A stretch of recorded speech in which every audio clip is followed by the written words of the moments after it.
Day 3 of VESL's one-off Overwatch 2 tournament. We are heading into the playoffs. It's quarterfinals to kick off our first day of playoff coverage. I'm Time to Light. That right there is Twin Salty. And Jesse, moving into this third day of play, we've seen a little bit of the background from the teams. We've seen some standouts. A couple of them we'll see today. Or actually, I think all of them we'll see today because they made quarterfinals. Yeah. And we've seen some teams that have had some difficulties.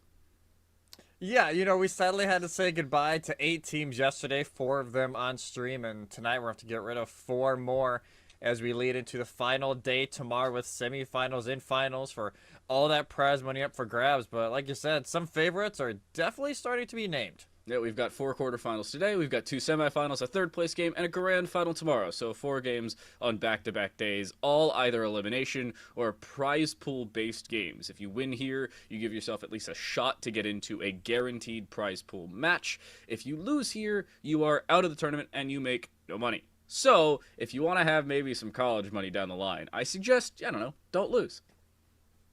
Well, that's easy enough to say for you. As I love being in the booth. It's great. Yeah, it's like, hey, money's always not bad. When we look at the prize pool, it's not like it's chump change at either. Prize pool, 15 grand is up for grabs. First place taken home as a team, 7.5K. Second will still be able to take home 5K to split amongst their team. And third place, the winner of that third place game, 2.5K to split around. Not too shabby, I will say, Dan. I don't know if you're looking at the bottom of the screen right now, but you see that little UNCG logo? That's the University of North Carolina in Greenville, as far as I'm aware. And Greensboro, not Greenville. My apologies. And a quick lookup of the UNCG average tuition. In-state tuition, $7,498. So, if you just, I don't know, screw over the rest of your team, congratulations, you have 1 semester of tuition at UNCG. Hey, well, let's not, maybe don't do that. But, but hey, it does still at least make a mark. Hey, you got a new PC or you get a car for it, depending on what you really want to do with the money. But this first one, I won't lie, we're going to see one of our favorites going into this tournament. It's NYXL. They'll be taking on Nerf Genji, who will be trying to pull off the upset. We've seen both of these teams already on stream, but you have yet to see them so far as you've been kind of traveling around all over the place over the last few days. But I will say NYXL, Doomfist. That is the word that I will tell you right now. Delicate Doomfist. May just run this lobby again if it is a similar shape or form. Yeah, and something cool that I was told about, obviously, because I wasn't here the last couple days, according to both you and Pizza Time, our producer. Amazing guy, by the way.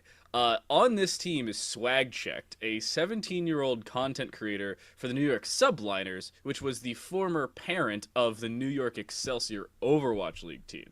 So there's still some roots in the Overwatch scene, and Swag Checked has won the last 2 events in Call of Duty for VESL. So he figured, hey, Overwatch 2 kind of has some tracking. Let me go just main Soldier. I don't know if he's actually maining Soldier, but that's what I would do if I was playing Call of Duty for the last 8 months and then decided, oh yeah, let's go play a hero-based shooter. Well, he's been playing a lot of, Sojourn Ash. Close enough. The hit scans that you would expect them to run, and I think it'll definitely work out for them if they can continue that form, but we also have a little bit of partnership that we got to talk about here before we get into the action. Advanced.gg have partnered with VESL. Use code VESL for 10% off. At checkout, you see all the wonderful flavors there. We were talking about Rocket Pop yesterday. I won't lie, Cherry Ice, I saw that. I was on the site earlier today trying to figure out what I want to get. It sounds really good. I will not lie to you. A nice little cherry ice always goes well. So, I'm not all that much of a matcha or green tea fan. However, I feel like people who are would really take full advantage of this. Because there are not a heck of a lot of energy drink / energy formula-based companies that would go towards coffee or green tea. So I feel like that's a pretty cool little niche market. Good job, Advanced GG. That's pretty cool. Yeah, honestly, there's a little bit of everything on there. It's not just energy. You got the hydration, you got the focus drinks on there. It's a little bit for everybody. So make sure you go on there, VESL, 10% off on checkout. I know Dan and I will probably be putting an order in tonight just to make sure we got some stock. Who doesn't want 10% off? What? It's yeah, exactly. It's 10% off. It's like Black Friday for normals. It's great. If you want to apply girl math to this, then if you don't take it, then you are losing 90%. True. You know what? That's from an avid shopper myself. Yes, we'll run with that. As NYXL actually not showing the Doomfist right away. I will not lie. It's a little confusing considering that's all we really saw over the last 2 days. Delicate will go over to the Reinhardt. They'll be running the flat rush. Nerf Genji doing very similar, but we got the Moira instead of the Baptiste for Nerf Genji. So now, correct me if I'm wrong. I think this is a producer question more so. HR Yunkin and Velfate, alongside, I believe, Delicate, are also Valorant players in the VESL ecosystem. Their names looked familiar immediately, and I only watched some of the streams over the last couple days. I've watched every single game, and I did not see NYXL. So they're also from a different part of this. So we've got the Call of Duty side, we've got the Valorant side, and they're like, hey, let's just combine them, and magically Overwatch popped out. Yeah, that, honestly, why not? Just more games, the better. Try and play as much as you can, and already NYXL cap first. Nerf Genji, well, Joshiwashi is going to hope the Genji buff comes in soon. They get taken out as the Rhine swap also comes in. The Rhine swap on the Rhine counter attempted. Good healing in the backline by Velfate, just keeping Delicate in this. And Akko going down to the backline. Close range Golden Eagle just gets sniped down like he was facing 007 rather than personifying him. And this is starting to become more of a problem than Nerf Genji can really deal with. NYXL running a clinic. This is the real danger with NYXL. They're so clinical and they're very aggressive with how they want to push in a lot of the time. When they decide to push in, it is full force. There is no hesitation, and you saw it right there. Here comes a rush, at least looking to go to the back line. Great attempted shatter. It catches nearly everybody, but an even better mortality field that was not immediately dealt with, and there's the problem. Swagcheck finds 2, Yunkin finds the 3rd. That's basically a team kill. Akko will go down at the end, so we'll say a courtesy team kill, and NYXL are up at nearly 70%. And they're just going to try and hold near the initial entry here. Why not? When you already got 70% and counting, you get the stagger on the Gaming-itis as well. You can just hold wherever you want. Joshiwashi is off the Genji now. Goes over to the Cassidy themselves to try and help deal with HR Yunkin and Swagcheck. But they don't really have a whole lot of time as they begin to rotate over. This rotation has to be quick. 13%. Final fight territory's already here, and there's a great amplification matrix. Golden Eagle gets in front of it at least, but everybody is stuck and straggled behind them. Swagcheck already finds 1. A fire strike snipe from distance onto Akko, who activated the attempt, at least, at the, well, aim cheats if you want to say it. And there's basically the round. I don't know if this is going to last all that much longer. Usually you can see a delay for a few extra seconds. Not with the overclock, not with everybody hunting down the Reinhardt. NYXL will cap first here on Lijiang, after the we'll say, attempt on Lucio's life. Yeah, respect the commitment there for Nerf Genji to try and make something happen, but miracles only happen every so often. 100-0 in favor of NYXL. As the #1 seed going into the bracket, showing it off so far. And, you know, Nerf Genji, you know, this was obviously a rough draw considering for the quarterfinals at least. They did get the win yesterday after finishing 3rd in Group C and getting the 2-0 win over NCVA Bears yesterday. But, you know, the NYXL are no Bears. They are definitely a step above right now, and you can see why Nerf Genji will try and go the Doom maybe right away as NYXL. I was hyping up the Doomfist and the Green Room and everything, and Delicate's like, nah, I'm just not going to run Doomfist. Doomfist is actually overrated, especially when they agreed on playing the Reinhardt in the lobby. So you kind of got to stick. You know what? I respect that then. I respect that. Now, it's only for an extended period of time. First round, I feel like, is when that agreement kind of lapses. So Golden Eagle will make the swap here onto the Winston, going to try and hunt down Swagcheck. Finds the damage, but doesn't find the lethality. Yes, he does. Okay, so at least the kill comes through there. Will he live? Moira's healing. Moira needs to do damage for that healing to regenerate, and they don't even have to if they are able to just quickly find the kill. NYXL are not going to cap to start off this second round. Yeah, without their DPS, they're just going to try and chill out for a moment, and as soon as they get dove, what happens a fight later? Swagcheck goes over to the Bastion to make sure that Winston's going to think twice. Swapping quickly, so it's more of a questionable decision close range here, but when you are able to keep the space that Nerf Genji's able to right now, while ironically I might add playing the Genji actively, it looks like the Bastion's going to work fairly well for them. 20% on, damage close range, but there's a swap on the other side, and oh my goodness, everybody just evaporates. I didn't know you could evaporate people with bullets, but even we can learn new things out of high school. Yeah, just all of a sudden, the 5v5 goes into a 5v1 in just a split second. NYXL just pushed right on in. Joshiwashi tried to deflect a lot of that damage back, but there's only so much you can do when they're in an immortality field. No, oh, point blank. Great shatter finds 1. The pin does miss and almost leads them to shoot themselves in the foot, at least so to speak.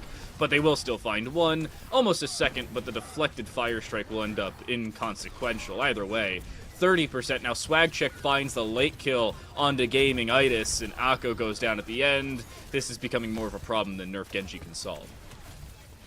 Yeah, just trying to figure out how they want to adapt to this. Granted, they didn't have to use an ult that fight. It was just delicate shatters, so they at least have something to work with, including this Captive Sun from Mango Slayer, but their issue is going to be actually initiating because NYXL, yeah, pop window and just going to fend them off for a little bit more time. This is a perfect way to play this window as well. You've kind of segregated both halves of this team. Great decision to use the Primal. The problem is, as you do so, the rest of your team is completely disappearing. I didn't know Houdini was in the house, but it seems like the Winston's going to join him into a 6-foot grave. 60+% for NYXL, and the early woes for this round are not continuing by all that much. Yeah, at this point for Nerf Genji, what even try to do? You get perfectly split up, like you said, with that amplification matrix by the main choke point. Golden Eagle will go the Jungle Queen, maybe just the comfort pick to try and make something happen, but 20% to go. 4 ultimates, what can you do? Not much, but you do still have the Coalescence. On the other side, it's just an evaporation. The Fire Strike alongside the Overclock shot, that's really all you need most of the time. Swag Check finds the Alt Fire kill onto Joshi Washi, and there's the Captive Sun up in the air. The problem is it only finds a player who is basically dead already. Inconsequential, at least not all that consequential to the fight outcome. It ends the same way it would have otherwise. 2-0 NYXL, and the only blemish on their first map record is a first fight loss on Gardens. Not too bad, to understate the obvious. Yeah, again, this is the NYXL we kind of expect at this point. Swag Check rocking the NYXL colors and the skins in game. Respect it. The Subliner's content creator here, and that was exactly what we thought NYXL was going to do in this map. It's what they've done this entire tournament, yet to drop a map so far, and there's a very good reason why. You can see it right there. Their coordination is elite, and Nerf Genji got to figure out where they want to go on a hybrid, because it's not like you have to patch one hole. It's there's a lot of holes in this boat, and it's sinking fast. There's a problem, and they just don't have a solution to it right now. I mean, there's obviously a couple main primary issues, we'll say. Obviously, we see a lot better coordination out of the NYXL backline. The supports are playing a lot more actively involved role in the early fight, which gives them a clear and obvious advantage later on. But combine that with the fact that, I mean, arguably, NYXL's aim is just objectively better. They are landing the shots they need to. Swag Checked is casually playing the Cassidy. I think I've seen them miss single-digit shots, and they rang out well over 200 or 300 in the 2 rounds that we saw between the 2 sites of Lijiang. If you are not missing all that many shots, and you are taking that many shots, I mean, process elimination is going to tell you the other team's not going to be alive for all that long. It's a very scary idea for Nerf Genji, considering how his accuracy is so far. It's just, he's barely missing, and that just sets up the rest of their team incredibly well. Delicate's, yes, the big shiny distraction no matter what role he's on, but that is kind of what you need, especially from your hit scan in this meta. Hit scans can take over lobbies very, very quickly, unless you're at the very top tier of play where they're running, Tracer, Venture, Malga, Malga, ew, no offense, but, it's, I'm kind of glad we're not seeing that here. We're letting the teams kind of do their own thing, and granted, we could see Malga eventually here in tonight, but so far, I wonder what Nerf Genji want to do, because it is their map pick. It will be hybrids, which are Blizzard World, Kings Row, or Midtown are the options for them, so nothing that really screams out to me immediately. Maybe not Kings Row if you don't want to run the rush again, but we'll have to see. Cover level, that is also a very highly scrimmed map, and, well, I get corrected. It is Kings Row, so I'm guessing they're just going to go to comfort and reliability. Yeah, I mean, it's Kings Row. If we were seeing this at a much higher level, if we were seeing players that consistently play Overwatch 2 and are consistently hitting the Masters-ish tier, we'd probably see something else. But this is a map that not only everybody knows, but most people are comfortable with. When you're seeing and you're playing up against a team of the caliber of NYXL, it's the standard maps where good or great teams go to die. That's the same case in nearly every competitive first-person shooter in the game. Valorant, it's Ascent. Counter-Strike, it's Mirage. In Rainbow Six, it's Oregon. And here, it's King's Row. Lijiang is also sometimes that case, but it depends on the draw or the type of team you're playing against. I feel like King's Row could be the call here, but at the same time, it could also just end this series a lot quicker than it would have otherwise. Yeah, and it will be Nerf Genji on the attack first, and is that... Did I just see a wrecking ball go across my screen down? I actually like to shield my eyes when I hear any type of spherical object, so I have no idea. That's, well, that explains a lot. That's an But, okay, this is definitely a different look for NYXL, showing off the wrecking ball. Granted, it kind of fits in a very similar playstyle than they do with the Doomfist instead, because instead, yes, the Doomfist disrupting in the backline, it's just the wrecking ball who does it instead. So it's not a giant change of what they want to do, but just definitely a little more gimmicky. Well, hopefully the gimmick is something that Nerf Genji can shut down. They're playing, I'll say, one kind of their own. A Roadhog is not an absurd selection here, but certainly not the #1 tank you'd see them try and pick up. That's some airtime on a Wrecking Ball if I've ever seen one. And SwagCheck is back to their hitscan DPS ways. Akko has disappeared, and to much the despair of Nerf Genji. Yeah, this could get really tricky here for Nerf Genji if they're not able to match the range right now that NYXL have, because their only real quote-unquote hit scans are their supports. You know, obviously, those kunais have a pretty good range. There's Joshiwashi can do what they're doing now and get up there, and then it can work, but it's incredibly tricky.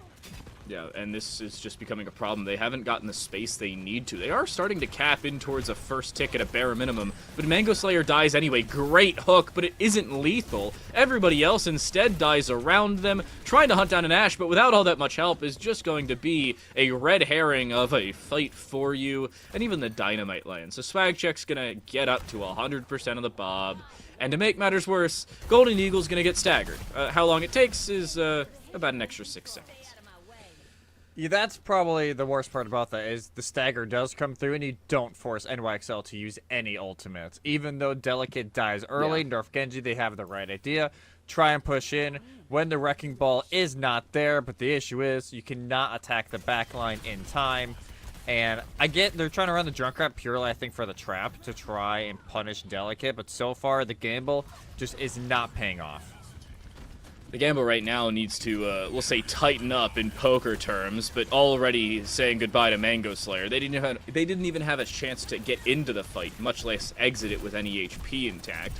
And now, the fight's basically over. Golden Eagle's down on very low HP. Never mind, Golden Eagle's demech'd, and there's still only 2 minutes left on this time bank, and everybody's still dying in the back line of Nerf Genji. Yeah, everybody is just falling to pieces down there at the theater entrance. Delicate just running havoc like somebody who doesn't turn their phone off during a movie. It's quite a disaster up there right now for Nerf Genji. And the fact that Golden Eagle, they do not get killed during that at all. They do eventually remech, but at what cost? The cost right now is just more and more time. Sure, you can remech, but it takes you 35 seconds to do so, and you've activated an amplification matrix without anybody in your direct line of sight. You're not gaining anything out of a very valuable ultimate, I might add. And now Yunkin has the overclock of their own. We've got Bob available, amp matrix on the opposite side alongside Valkyrie. Yunkin almost dies, but then gets absolutely pocketed by the entirety of their backline. And just like that, Nerf Genji loses Joshiwashi. Golden Eagle almost gets demech'd again, and they're still susceptible for that to happen once more. This is just more of a problem than they can solve.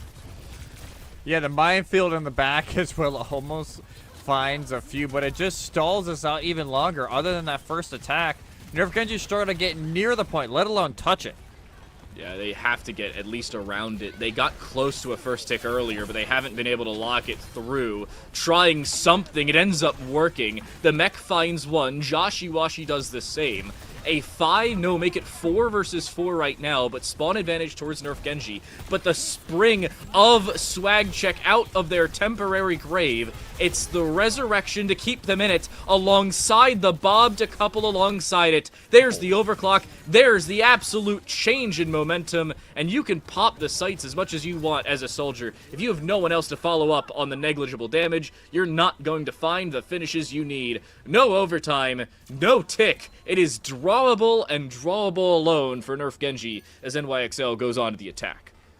I won't lie, it looked good there for a minute for Nerf Genji to Yeah. try and cap it. You have the Venture diving on in. They're able to find one and live. That was the big thing until I believe they got collided through. I think it might have been Golden Eagle. They were trying to shoot, but it actually goes straight through. Nails Joshiwashi as well. And it's just dire straits here for Nerf Genji, who at this point on their last few breaths in this tournament, if something can not get turned around and turned around fast in terms of momentum, at least as it stands, NYXL in a phenomenal spot to reach the final day tomorrow and a semifinal appearance. And why not put the finishing touches and return to the ball? So, I was talking about this earlier, how a delicate HR Yunkin and Velfate's names all look familiar. Yeah. It turns out it wasn't Valorant. That was back in December last time I saw Valorant here on VESL. It was Rainbow Six a month ago. I was looking back on a couple okay. VODs. Those three played on the same team, as a matter of fact, on .K. HR Yunkin, Delicate WNL, and Velfate were all the ones there. But Swag Checked has also played outside of Call of Duty. He was actually the one that I remembered seeing in Valorant. He went to Green Hope C, or went to Green Hope and played on the Green Hope C team back in Valorant Regionals in December. So, 4 of the 5 players on this NYXL team has previous verifiable and extremely good results in the VESL ecosystem, at least according to what I've seen. And it's probably more than that if we're being honest with one another here. Golden Eagle got antied and is down to 40 HP. Joshiwashi's on 20 health and just barely lives, and Golden Eagle's dead, so that's already disastrous. I don't know how long this attack is going to last, Jesse, and that's a good thing for NYXL. Oh, maybe never mind. Well, yeah, maybe a chance here, but no. Chaconi, she'll be able to get into the back line, finds one, and sadly for Nerf Genji, this will be the end of the road, unless Joshiwashi brings on a miracle, but stuck between a rock and a hard place, and that will be it. NYXL 2-0, and they booked their spot in the semis. They will play tomorrow, and they just will not go down. I'd say single digits in numbers of fights they had problems in, much less the number of fights they lost. I think it was, what, 2? Maybe? Velfate gets play of the game. Nice couple of headshots here. That's that first-person shooter tracking we've been looking for. Great play overall from the entirety of NYXL, but honestly, you can play as well as you want on the attacking side or on the defensive side, whatever you want, but if you don't have the team to follow up with you, you're not going to do all that well. That's why it's a team-based shooter, not just the individual heroes, and as the team, NYXL plays the game to near perfection. Yeah, they are a very scary team going into the final day tomorrow. GG's over to Nerf Genji. They will bow out in the top 8 of this tournament. Still top half, so nothing to hang your head about, but we'll be able to see in just a little bit, though, who NYXL will play in that semifinals. Our next game is Noobs and Boops against Oroburos. We've seen a little bit of Oroburos yesterday, and I'm curious. Obviously, having a little bit of an eye on this one, but still got to make sure they have the focus on this upcoming game. Yeah, I'm a little concerned as to how this game will go for anybody who plays NYXL. Obviously, we won't see them again tomorrow, but Noobs and Boops, if that's a name that I've ever heard, then they should just win. NYXL was arguably the better name here because, you know, you're going off of a former Overwatch League team. Noobs and Boops. Will we see a Lucio? Will we see the Boops themselves? You will have to wait to find out when we return from this break.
One team has moved on to our final day of play. Still 3 more to send there and 3 more to send home here in our VESL Overwatch 2 one-off tournament. $15,000 on the line across 3 separate teams and across our matches tomorrow. I'm timed late. That right there is Twin Salty. We move on to Noobs and Boops versus Oroburos. And Jesse, into this second matchup, we've got a lot more of a closely contested one. Yeah, we admittedly have not got to see Noobs and Boops so far during this tournament, at least on stream. Oroburos we got to see a little bit of yesterday. But this one should be closer than the last one we just saw on this stream. I'm gonna knock on wood when I'm saying that, just because with my luck, it's going to be the same way. But I'm hoping this is going to be a little bit closer, as both of these teams, like you said at the very beginning, just trying to make sure they're in a position tomorrow to at least guarantee a fight for some of that prize pool. Yeah, you win this one, you win one more. You've guaranteed your team a minimum of $5,000 and yourself a minimum of $1,000. Should you win here, at least tomorrow, you have a shot at the 2,500 third place prize, but that again requires you to win at least one game. So you are, we'll say, 0 for 3 right now, but you still have you're still up to the plate in your first at-bat. We'll see how these teams do as we move into Busan as our first map, and Mecha Base is our first sub-map of the 3. Yes, so this will be interesting. As you can see, the rush going on so far with Pugs as well on that Venture. So we've been seeing a lot more Venture as of late. I think it's been great to see the new hero getting some time to shine, and Cureless will be joining them on the DPS, but instead on the other side, give me more of a dive here for Oroburos, as Sasuke, who was killer yesterday in the Hanzo, will start it off on the Cassidy as well. I like the Cassidy selection early, especially when you're taking on Pugs I'm a little confused as to how this may work against a very mobile Noobs and Boops side, but, I mean, Pug's disappearing already. Good start for Oroburos, but by no means something they can lock in this first fight off the back of. No, still a lot to fight for, especially to contain this high ground that nobody is going down a point yet. Everybody still trying to make sure they gain that high ground control, but eventually both teams are starting to make their way down. Right, you still have to make it on towards this point and cap your Oroburos. By no means have they secured it, but the one-for-one trade, Talal they'll want back. Wesker as well. This is by no means a clean fight. Great Suzu onto your Winston, at least keeping them alive, but you still have yet to cap. Now it's Master on the point, trying to make sure they can stick it, and they will. Noobs and Boops, despite the fact they picked up, what, 2 total kills? They'll win the fight, maybe 3.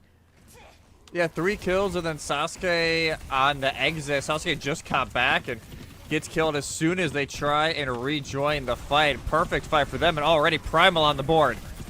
Primal and quickly popped. It's basically as soon as it's active, you can press Q. Good power block for Master, keeping themselves up. And the Kitsune into the backline, making sure Jack the Bird could not get away safely off the back of it. There's no protection for the rest of Oroburos, and they'll all fall. Sure, they'll capture the point. Sure, they'll get 11%, but that's all. Yeah, they won the battle, kind of. Not really, but at least made a small dent in the war so far, and they'll have to make the swap. Jack the Bird going over to the Roadhog, going to try and punish Pugs and the Ramatra for Noobs and Boops to make sure they can try and go in, and there you go, there's the punish. There's already the opening onto Pugs. It is just a disastrous start to a fight for Noobs and Boops, but we've seen this a few times. They haven't had the early fight sustainability, and yet they've stuck around for the long term. An attempted Deadeye somehow doesn't find a kill immediately, but Terror will go down after a second shot, and that's a pretty good fight, all things considered, for Oroburos. Yeah, you needed Sasuke's Deadeye, but it works.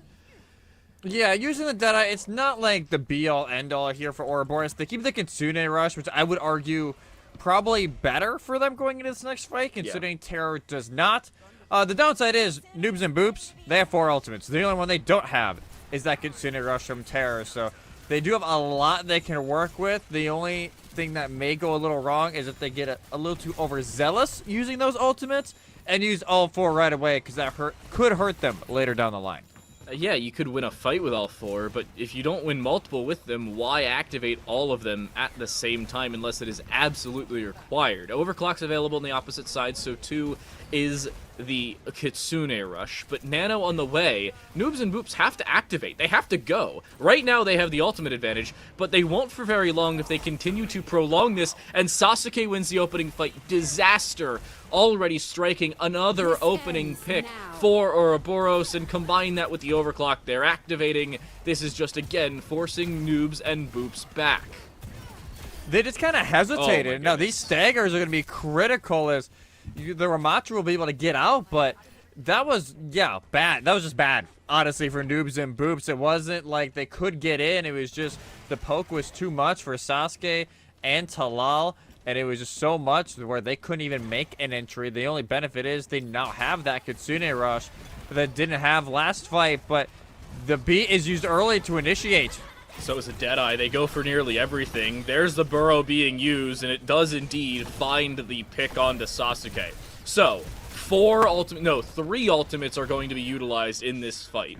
A near team kill, yes, and yeah, you cap the point. The problem is, Oroburos are on a single fight territory. Yeah, Boger uses the Kitsune Rush, but they still have Nano Deadeye, and they've got the whole hog on the way.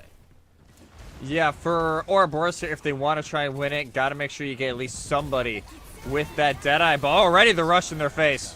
Rush point blank, early Suzu, but the Deadeye finds 2. How does Sasuke escape with that? The Annihilation will be utilized, but to very little effect. Terror has found 2 in lieu of Master trying to pop off themselves, and it's actually been successful. The whole hog here for Jack the Bird. The problem is, he's basically the only one involved actively in the fight. Talal goes down, a 1v3 as it stands, but it will not be successful for the Roadhog. Will anybody touch to prolong OT? The answer, no. No, they will not. Noobs and Boops win by 3%, and the over-dedication of ultimates, as long as they had the Annihilation still on board, did not end up becoming their Achilles heel.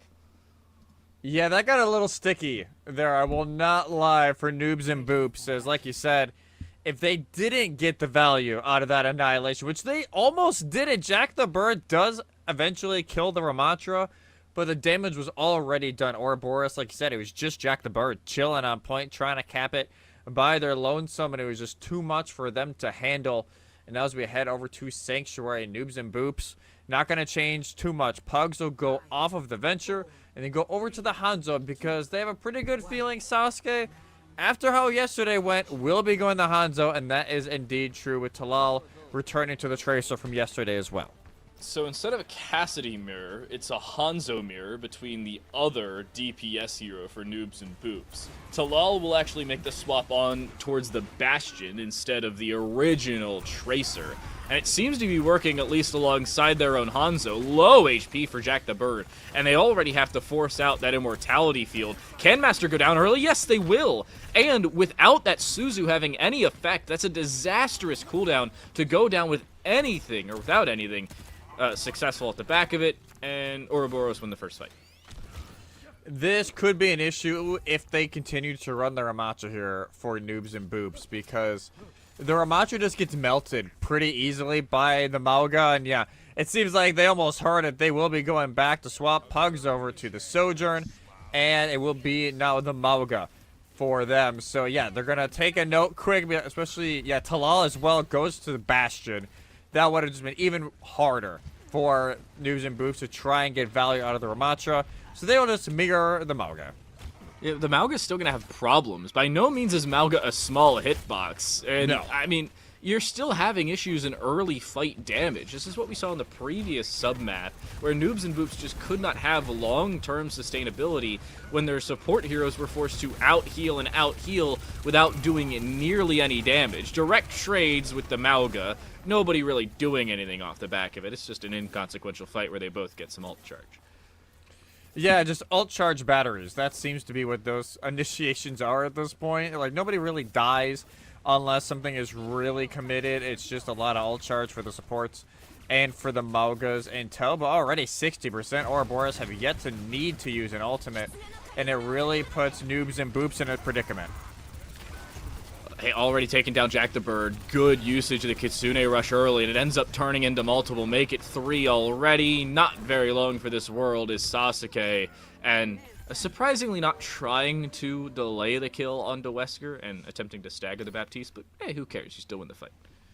Yeah, you won the fight, you capped the point, and at this point you only had to use the Kitsune Rush for that as well, and they just run over Jack the Bird, and it does help close the gap to that cage fight to where, you know, Master might be able to get it by then, as soon as Jack the Bird gets it, or at least shortly after. It doesn't make it so hard of an issue, but the big ult I want to point out so far, Longhorns, if they can get the sound barrier in time for this cage fight, it could save them.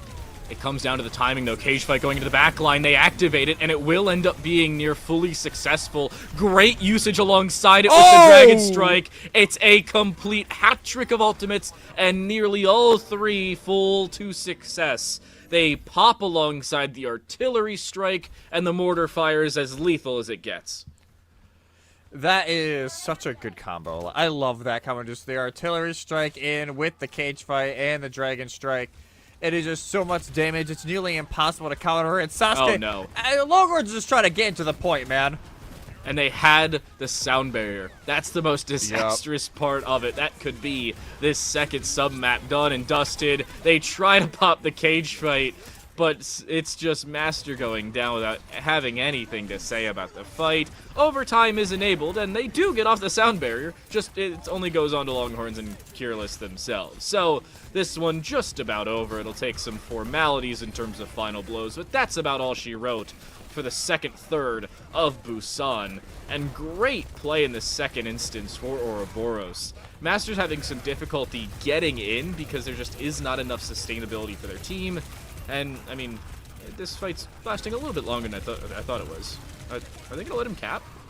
No, this should still be, yeah, it'll be Oroburos winning the sub-map. But like you said, it got A little close, and there was that blade going into it as well. That could have got a little tricky there for Oroburos if they can't finish off some of these fights. But at least, yeah, they settle in. The Mauger comp, obviously, with it being one of the best comps right now, settles in great and allows them to continue the momentum that they almost were able to steal away from Mecha Base. So as we go into downtown, obviously, a little bit more of a dive and long-range sub-map of Busan. A lot of the times you'll see the snipers, which just goes into Sasuke's hands even more. It seems like whenever they go on this Hanzo, good things happen, and I got a feeling Cureless will be trying to eye them up very early on. So, now a battle into City Center for the third and final sub-map of Busan, and more notably the lead in this best of 3. Map 1s and best of 5s, you can take them or leave them. Some teams are abysmal on control and they still end up winning most best of 5s they play. But when you're playing best of 3s, you don't have that same flexibility. It's not as long of a duel as you may be able to escape with otherwise. And Pug's going down early in this fight, Oroburos having some early fight sustain again. And, missed Suzu, never mind, that's bad. Not just a late one. It wasn't even it was missed. It was just a little late, and yeah, Talal will fall because there is no protection, and just like that, a fight that should have went Ouroboros' way flips around, and Cureless, just like that, has the blade practically. So, if you have the blade early, do you pop it immediately, or do you wait for somebody on Ouroboros to pop something on the opposite side? Because, I mean, if I'm me, I'd press Q as soon as I get it, just because I'm greedy like that. But I feel like these players, despite being younger than me, probably have a few more brain cells. I wouldn't mind if they played really aggressive with it here, just because there is no Lucio to worry about. As soon as you hear the protection Suzu going out, that's when I would try and initiate, especially if Jack the Bird is away from the rest of their backline. Combine that with the fact that if you built it up quickly already, you could probably build up at least another in this one alone. Here's a decision to try and pop it. There's the Dragon Blade. One picked up, looking for a second, they'll find damage, and the subsequent kill, I thought, but no, they'll go down. A 1-for-1 trade, despite the fact that an entire Dragon Blade was dedicated. And Ouroboros can be, I'm not going to say happy with that, because they still aren't capping, but they can be content. Yeah, content's probably the right word for that. Is Boger should have died. They were very lit. I think maybe 30 health to their name. And now they're at least able to push back in with relative ease. Amplification Matrix high ground here for Terra. The problem is there's still a lot of hard cover for this great immortality field. Keeps not only themselves, but their Hanzo alive, and they're living to fight another day. Cureless can't say the same about Talal. They'll lose that early Sojourn, and the backline here for Cureless, they'll find help onto one, should be the final blow onto a second, I think, but they're not actually finding the kill they want. There we go. Pugs finds it, Master the second, and Jack the Bird will only delay the inevitable. Yes, again, it's a cap for Ouroboros, but nothing that will change the course of this city center. No, the only thing that they'd probably want back is the fact that Ouroboros does flip during that. So instead of, Ouroboros rushing to trying to get to the point in time to make sure overtime is triggered, they have enough time just to kind of relax, go into this fight with a cool head. They have the cage fight to work with and the amplification matrix as they head over here towards train side. The downside is Sound Barrier is online here for Longhorn. So as long as they don't get picked off early again. Oh no. But it's the Dragon Strike as well, even if they're losing that fight from the get-go. Good cage fight, but everybody's stuck inside of it. It's less of a call an ambulance, but more just for you. Grab is used 99%. Noobs and Boops, they fall short on the second sub point, but they will come back with a vengeance if you give them the opportunity. And Ouroboros made the mistake of giving them that opportunity. Overtime Wick will burn, but not for very long. Noobs and Boops take Busan. Probably a little closer than they were hoping for it to be, but yes, Noobs and Boops will take it 2-1 here on Busan, put the power in their hands, as we will wait to see where we go for Hybrid. But Cureless, well, admittedly a little quiet over there on Mecha Base, but once they got onto this Genji, seems like the Nerf Genji team name from last game is really starting to ring true as to what they can do. Oh, let's look at that. Being able to be very clean with the dashes, very efficient, and it really is shutting down Sasuke, which is the giant factor here on the opposing side. Sometimes you have your own priority. You think to yourself, what can I do to help my team right now? And the answer, about 80% of the time if you're playing on a Genji, is either kill the backline, kill the front line, or, if you're a really good Genji, do both in the same 4 dashes, because that was absolute insanity. There's no way you're supposed to be able to do that. This is why Nerf Genji as a team name is not something absurd to say on a consistent basis. Please Nerf Genji. Thank you for coming to my TED Talk. I honestly Please. doesn't need to get nerfed. Just because you're a Soldier 1 trick and you struggle against Genjis Please. is not a community issue. Please Nerf Genji. Okay. But the power is now Please. in their hands as well to see. Are you done with the nerf? Like, what is going on here? What is going on here? The Genji does not need to be nerfed. I think they're Genji potentially, but it was a great round, honestly, for them overall. You're messing me up. Dude, you're throwing me off so bad now. It's less of a Nerf Genji and more of a Nerf Cureless. I think that's really where we are right now. But Oroburos and Nerf the Genji who I'm playing against in my ranked games. Okay, I'm done. Real. Maybe that's me on my alt account. You know, that's don't fold, but Oroburos. I'm curious where they want to go. They probably want to put Sasuke on a good position, as well as Talal. They played really well on Midtown, if I remember correctly. They kind of just barely did not win that map. It was a little bit of a throw, admittedly. They just were not able to finish off third phase, but they looked really solid on it. So personally, I wouldn't mind see them return to Midtown because you know Sasuke can just run it. But instead, no, we're just going to go back to King's Row because it's King's Row. What else did you expect? I was surprised we didn't go to Lijiang for map 1 again. I was really hoping that we were going to see Blizzard World here. The 3 maps in the hybrid map pool, by the way, for all of you who have not seen our behind-the-scenes screenshots, is Blizzard World, Midtown, and King's Row. But, magically, everybody chooses the same map. I feel like Midtown's a very good map when you're trying to take on a Genji, especially first and second phase. Third gets a little hairy. But, I mean, you're still having some problems against a Genji who can very reasonably play King's Row. And across the entire map, by the way. It's not like Genji's isolated just first, second, or third. Genji's very sustainable at all 3 maps, or we'll say points of this. I'm a little concerned seeing them pick King's Row, because I don't know if they really evaluated the problems they had back on Busan to be able to fix them into King's Row with the selection they've made. I think it can work. I wonder if they're just fully trying to push into Rush. Because, honestly, if they're trying to go that route, you know, pushing the Mauga a little bit more, that could very well be the case. Instead, they're going to be on the offense first, and so far, not going to be doing that. They will be teasing the Winston. Everything else pretty standard, though. Other than that, and why not? Yeah, for Noobs and Boops, you just kind of go back to what worked. You have Venture, Sojourn to make sure you keep the range, and Master can just help with the front line as one of the most versatile tanks I think we've ever seen in the game. Yeah. Don't fight me on that. But no, I think this is a very solid lineup, especially for this first point, to where Taro can just chill on the backside of Hotel and have all the sight lines needed, and ideally stay away from Talal, who is just going to try and make their life a living hell. Yeah, and if you can get a good tracer in the backline, at least make sure they have to worry about it, if not actually having an active tracer.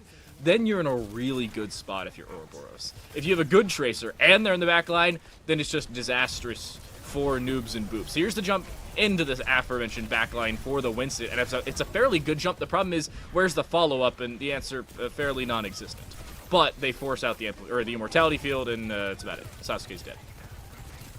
Yeah, Sasuke dead, but Terror does get traded out, so this is just admittedly very messy as Oroburos pushes the back, and Jack the Bird, they will just not get out, and the tick not quite there for Oroburos, but at least showing that they can dive this back line, and maybe a little bit of a reality check for Noobs and Boops on how they want to play this, and just like that, Cureless will be able to use that magnetic grenade now on the Cassidy to at least have some sort of self-defense.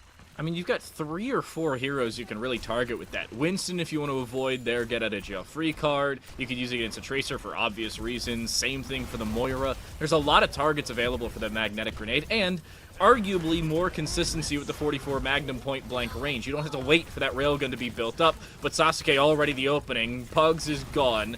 that venture will not have an elongated adventure into the attempt of the backline take. And Master right now just barely staying alive because of their Baptiste, but they're not doing any active damage. They're still just waiting on the outside of the point. Finally a contest, but not for all that long. There's the Primal, but so too is the Sound Barrier. Fairly even trays in terms of ultimates, but not in terms of kills. Cureless finds 2 nearly lethal damage onto Jack the Bird, who will just disengage and nearly get headshot. I think that was onto Talal, but either way, it's a disengage for Oroburos. Yeah, Talal lucky to get out of that, but at least 2 guaranteed ticks on this point. Up to 90% for Oroburos, but the job is not done yet. Jack the Bird jumps right back in. Kitsune Rush in the hands of Wesker, but it's the Amp Matrix first, and that will be just the slight pause on this for Oroburos. Yeah, there's everybody presses the wait button when you're trying to cross the crosswalk, and yet there's still a green light going the wrong way. Oroburos still wants to go, but they have no business doing so right now until they get hit by a car. Deadeye on the opposite side gets blocked off by a bubble, and a great secondary fire as they fan the hammer into killing their doppelganger. Venture there with the burrow, but nothing lethal, at least nothing enough for the backline of Oroburos. They will be able to cap this first point. Took them a little bit longer than they would have liked, but still 3.5 minutes plus on the time bank to move into streets. And it will be over half of Noobs and Boobs who will get far spawn. And I think that's probably the bigger win here for Oroburos, is that they probably don't have to fight this initial archway. They'll be able to gain access all the way through to Library and start making their way through there. Pugs has swapped off the Venture, going to try and play more of the long-range game now that we are in Streets phase on the Soldier 76, and Noobs and Boots will start making their way in. They still have the Annihilation to work with if they want to get really aggressive, but they don't have the Sound Barrier in case they need that extra little bump of health. And when you're going double hit scan like this, you don't have a lot of secondary utility, apart from maybe that Magnetic Grenade on Cureless. So Oroburos will have a lot more freedom of movement on that attacking side to try and get in the backline, to try and throw off the rotations of Noobs and Boobs. Here's the Annihilation, but how successful does it end up being? Already the Immortality Field, just barely will they live because the Primal ironically booped them into it, but the Deadeye's available if it needs to be used. There's the Primal to find lethality onto Master. There's the Pulse Bomb just to find some inconsequential damage onto the front line, but everything ends up being consequential in favor of Oroburos, and the Soldier will somehow live. Sure, okay. They'll live for now, but I wonder if they will get staggered out as they're trying just to get out of dodge, and they actually will be able to get out and gain some high ground control after, well, we were just trying to, dancing with the demons, it seems like, over in the corner. But Oroburos now have the window they got to deal with that point, just not there quite yet. 4.2 meters between them and capping on the Ouroboros side, but the block close range for Master is going to be good for the time being. They will have Sound Bear and Longhorns if they get it off, but they don't end up actively using it. Suzu's good. Deadeye doesn't end up finding anything other than, I think, a reload for Cureless. And this is a problem striking, and it's in favor of Ouroboros this time. Goggles popped for Pugs, but they won't find all that much with it. It's only a couple of pieces of damage across. The Coalescence is even better, and it's third point activated. Third phase ready to go. Pugs will make another swap now over to the Reaper. Definitely feels targeted over to Jack the Bird as, Ouroboros just dissect everything Noobs and Boops tried to do during that fight. They're able to have the discipline, don't die to that amplification matrix, and then push right back on in with the Coalescence. Still have the Russia in their hands, and the pressure seems to be on the shoulders of Longhorns to make sure this Sound Barrier keeps them in the fight. Sound Barrier has to be used, though. Longhorns had it last time, and it probably would have won them the fight if they had the extra overheal. They just did not press Q in time, or whatever their keybind is, whether they're on controller or not. 2 minutes on that time bank. It's a lot of a bigger resurgence for Ouroboros, but there's the Primal, and Pugs won't be able to find all that much inside of this Immortality Field if they're pushed out of it, or if it falls down. Either way, they end up finding the kill onto Jack the Bird, and Ouroboros, they need to get out, and quickly so. While 2 minutes is a decent time bank, it is by no means everything they could hope for.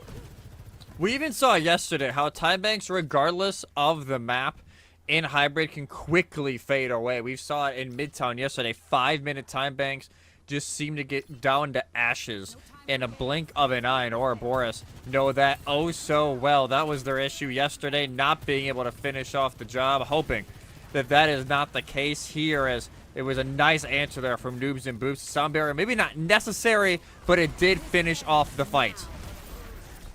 Oroburos with the overclock, but just a power block in front of them. Not much they can do to contend with it, and Jack the Bird takes so much damage. That Reaper is an absolute nightmare to deal with. If the name alone doesn't tell you that, the damage from the Hellfire shotgun certainly will. Cureless alongside Terror, alongside the Reaper of Pugs, and everybody ends up falling. Half of that time bank now remaining from the last time we brought it up, and we're down to 60 seconds. And now Jack the Bird, well, trying to figure out what they want to go. They went on to the Reinhardt, now back over to the Winston, kind of second-guessing themselves on what they want to run. But we also got a few other changes. Talal and Sasuke going back to their ideal characters on the Hanzo and Tracer, respectively. But you wonder, is it too late? Well, I don't think those should be able to get the ultimates online in time unless it is in overtime. Watch for the Death Blossom. I thought Jack the Bird was going to jump into the well. That would have been hilarious, but it ends up not being the case. Good Kitsune will at least nullify the Death Blossom if it's used, but maybe not the Deadeye. Watch out for the long-range damage of that one. Death Blossom into the backline does very little. Sasuke finds the counter. Coalescence activated, only takes out an Immortality Field, but at a bare minimum, it forces Noobs and Boops back. There's the Amplification Matrix, finally used into nearly full effect, while Oroburos have nothing other than maybe a Pulse Bomb in the near future. 5 seconds left. Overtime is now a guarantee, but how much over top of that will they find with this Annihilation in point-blank range? Jack the Bird jumps into the back line, but in front of everybody, you're not going to live for all that long, even with maybe a bubble on the way. And this Annihilation is still active, still kicking, and so too is the holder of it. This is just dangerous from Noobs and Boops at point-blank range. Pugs even swaps off to the Soldier after popping the Death Blossom. And Oroburos, they don't give up all of King's Row, but they do extend it to third point. It feels oh so similar to yesterday, Dan. I will not lie to you. It feels very similar to their push on Midtown yesterday, just not able to get through the final phase of third, but still a decent ways to go.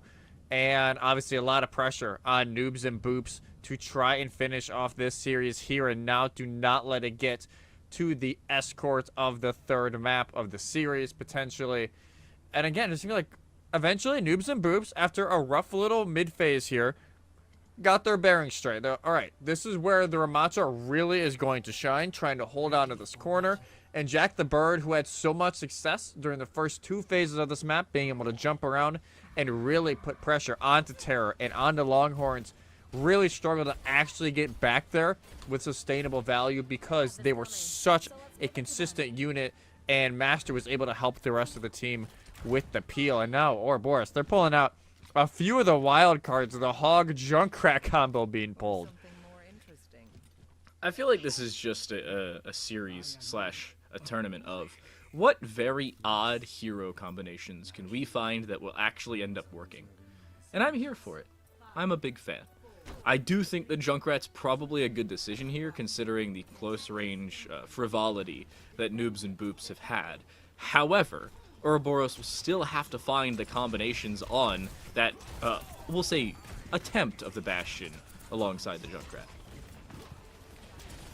Yeah, it could get very tricky because it is a very gimmicky team comp here. Yes, it's a lot of damage, but very little protection. So Pugs will have the time of their life just being able to shoot from range. Same thing with Cureless, and they can just push in on the deflect. Deflect works, but it's still a decent backline for Oroburos right now. If they start to lose members, that's when they start to have problems. But a good Junkrat really forces Noobs and Boops to reevaluate how they want to enter. You have to over-dedicate yourself, as much as it may feel awkward, because of the hero selection of Oroburos. How does that end up working in their favor? Sasuke needs to hit their shots on the Bastion. They have done very little damage in the time since we've been spectating them. Cureless goes down low, but the Deadeye's already built up. It's been less than 60 seconds. Combine that with the fact that all it has to do is section off for an extra second and a half, and yeah, you've got the first point capped. It took them nearly 60 seconds to do so. And there's still 3 players stuck in Hotel. Wesker, Boger, and Talal all stuck over there, and it is just doomsday at the hotel. Make sure, call the only murders in the building, people. We got a new murder in the hotel entry for Boger and Talal, but 5 minutes for them to keep on pushing forward. Oroburos in a very rough spot because, like I said, Sasuke just wasn't even in a position a lot of time to put that damage in. Pugs catching up to them at ult charge after the Deadeye was already used once. And one thing that's surprising is Oroburos is not running the Baptiste here. We saw Baptiste back on Busan a little bit from them. But here, especially with the hero selection they're making, I feel like the amplification matrix and the extra healing on top would be so much more worth it.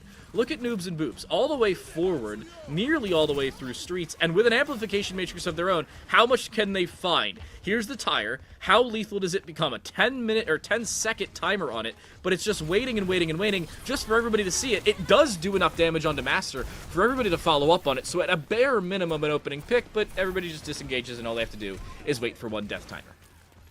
Yeah, that Kitsune rush, maybe not needed from Wesker. I have a feeling they thought Oroburos would push in heavier, even though they did lose their tank, and their tank during that. So maybe it's something they would want back here for Oroburos, but it's not like it's the end of the line. They still have a lot of ultimates to work with. The big issue is Sound Barrier is available if Noobs and Boops feel that it is dangerous enough to try and go in, or it could even be aggro with this Blade coming up from Cureless. Blade needs to stay alive for it to be activated. Somehow Cureless lives. Coalescence is popped, but only on towards Master. And there's the Sound Barrier. Combine that with the Dragon Blade. How successful is it? It's the whole hog to counter it. A very good sectioning ultimate against a very lethal one. The trade still ends up working in favor of Oroburos, but how much more on top of it? Pugs finds Sasuke, the Bastion gone, and the Hog I don't think is going to live all that much longer, if at all. This is a problem, and oh, we're going to see a third cap, it looks like. Yeah, and it will be the cap of second phase. Yeah, second cap here for Noobs and Boops as Wesker. They're just stuck. Nobody even remotely close to Swift Step range. Jack the Bird will join them, and that is going to be extremely painful because this cart already 30 meters away roughly from the final destination. Oroburos will not have a lot of time to set up during this fight because of how that went. Even though, yes, the Blade didn't get the value it needed. It was the whole hog not getting anything. It left them in a very awkward position, and now they really need to bank on these DPS ults to keep them here. Touch? No, my goodness, 4 centimeters the difference. Talal ends up killing themselves. Oroburos is just not going to have it. Annihilation popped. It just seemed to be the final nail in the coffin. Noobs and Boops will win King's Row and escape with this series 2-0. Well, yes, it was a decent series at the end of the day on the other side. They just did not have the sustainability in the later stages of Busan, nor were they able to consistently push that cart here on the later stages of King's Row and obviously hold it at all. They just could not play defense when it really mattered. Yeah, just were not able to find the momentum with that Roadhog composition. It is a giant gamble, admittedly, for Oroburos to try and go that route. I personally probably would have wanted the Melga instead, but it's obviously, you know, depending on their level of comfort. Maybe they're not really comfortable with that kind of setup, and if it is, then you really can't pressure them into doing anything. But they will sadly bow out. Top 8 for Oroburos. Noobs and Boops, they get a booking tomorrow with NYXL. That should be an interesting one because they are both two very good teams in coordination. You saw it especially there on King's Row. Curious to see how that one will go tomorrow night. I feel like King's Row is a very good show-off map, at least in the later stages of that for Noobs and Boops. Really showing what they can do on the attacking side. Their defense, yeah, it needed some work, but all in all, their Streets phase was decent. Their third phase really showed they do not give up space for free until they do, and then they only give up space for free for a very good reason. There's a point to this, I promise. It does seem like NYXL right now is the better team. Obviously, they could have just been playing a weaker opponent. This is quarterfinals. By no means are two teams that we have not seen play each other already a determined semifinal. But I'm really looking forward to that Genji on Genji possible matchup, because if we see that in the earlier stages, then maybe we'll see the Genji Dragon Blade where they just all start swinging at each other. Very odd fight, hopefully, in the making for our semifinal. Tomorrow, still 2 quarterfinals left in this one. When we come back, it's a Palisades Sun Valley continuance of a very bitter rivalry. We'll see how it ends up when we return.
Third time's a charm. It would have to be fourth time if you're looking at this from the Sun Valley side of things. Palisades has a very proven track record against all three previous instances of Sun Valley. I'm timed to light. That right there is Twin Salty. We're into our third quarterfinal of the evening, with still one more to go later. This one could be a close one, could just be disastrous, as we've seen previously from Sun Valley against Palisades. Yeah, it honestly could be either or. Historically speaking, Palisades this school year dominated over Sun Valley. They beat them in the regionals a couple of times, and this, you wonder if it is going to be the same thing. Obviously, Sun Valley, they've been very vocal this tournament, wanting to go on a run. They lost to NYXL and said, hey, we were on a 4v5. We want to make sure we can run it back. To get that opportunity, though, still need to win this one and the semi to meet them potentially in the final if NYXL are able to win their semi as well. So this is going to feel like a final to a lot of people. Yeah. These are two of the best teams we have in this tournament that has happened to match each other in the quarterfinals. It is sad to say, but one of these teams won't even get the chance to compete for any of that prize pool remaining. No, it's not going to be double elimination till technically tomorrow with the third place game. Just to really tell you how one-sided this rivalry has been. We'll get into why I quoted that later. Palisades played Sun Valley B, Sun Valley A in regionals, and then Sun Valley C in the finals, or in the third place game of the state finals. All of that back between January and February. And in those three games, in chronological order, they ended 3-0, 3-1, and 4-0. So, the reason I put it in rivalry, or the rivalry in quotes, is because when Joel Embiid was asked about the 76ers and Boston Celtics rivalry, he said, and I quote closely, "This is not a rivalry. They always kick our behinds." You can imagine what the replacement for the word behinds is on your own. I won't say it.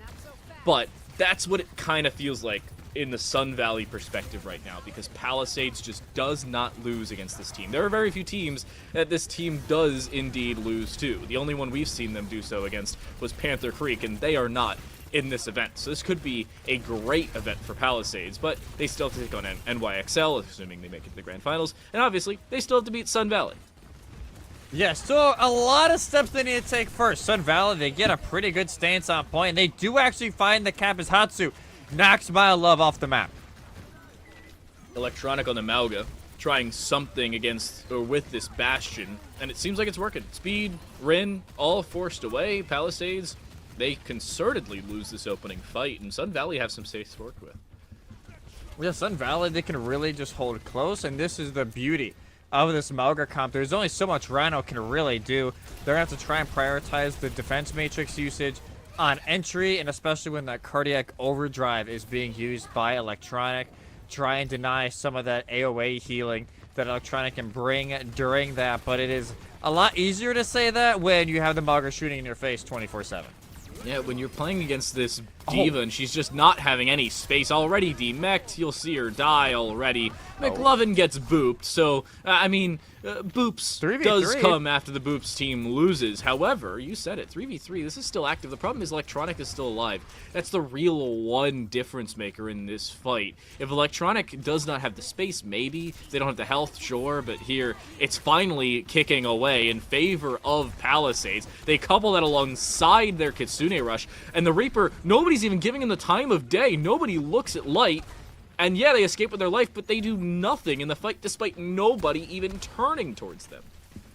At that point, it was like just prioritizing getting out, I think, there for Light, as Palisades to realize, like, hey, it is just Lucio healing up there with Electronic and Light. You might as well try and push in with the Kitsune Rush. You're able to get the flip and only commit the rush and the rush only. Rush has to be quick here on the opposite side for Sun Valley. Not the ultimate, just the adjective. If they can get in quickly, they're in a good spot. Good DM of, well, we'll say the first Meteor, but the second and third do come in very well, and it does enough damage to convert the kill onto speed. McLovin goes down. That could be the difference maker. DMEC is there, but so too is the explosion of it, and the trade is basically there immediately on both sides. Unfortunately, Rhino does not have the overheal because they were not actively in their mech when the sound barrier went off on their side. Cage fight starts to go in the favor of Electronic. They will find the kill, and that just about does it for the 50% for Palisades. Yeah, nearly 50%, but yeah, that was rough, especially when you get electronic in like that. It's incredibly degrading to try and shoot them down, because if you can't get a lot of damage coming in at once, they can just bring that healing up so quickly. Rhino is just going to give up on the Diva. They will match the Mauga from electronic, and now puts them in a sticky spot. One fight remaining, potentially, in this one, as McLovin has amp just to keep them away. Oh my goodness! Jesus. Rhino just disappears! He had like 90% of his health intact, and then the amplification matrix goes down, and so does he. Overclock only finds the immortality field, and what a snipe on towards Mile Love. That is a statement if I've ever seen one. Sun Valley, they come off of 3 consecutive losses to a Palisades team all the way back in the regionals and into state finals, and here they are with the opening round on Gardens. That's a way to kind of just silence the doubters very quickly. It's like, hey, you know, this is a different team, it feels like, so far in this tournament. They have been just lights out, especially. They love this Mauga comp. That is for sure. They feel extremely comfortable on it and are showing it so far, forcing Palisades to match. As we get ready here for Night Market, they will be on the Symmetra, trying to get over to that point early to try and set up the turrets and force Palisades into a very uncomfortable position, trying to push into that point, as they will not be running the Symmetra. They will keep Mile Love on their infamous Sojourn and Speed as well, to try and play around those walls a little bit to catch electronic and light off guard. I feel like the problem is Sun Valley has a very amenable roster in terms of the heroes they've selected. This is a very fluid team. When you're playing alongside the Mauga and the Symmetra at the same time, you could fake an entrance or fake an exit, and it's going to go very well, especially against the quality of a team like Palisades, who are very good. The problem is they don't have that same flexibility with their current composition. As of right now, Palisades don't have the space they need. Rin already has to fade away. Speed's on 50. Mile Love on maybe 75, and they're just now getting healed back up by the aforementioned Moira, who just magically disappears. This is Sun Valley with a statement if I've ever seen one, and there's a heck of a lot of punctuation at the end of it.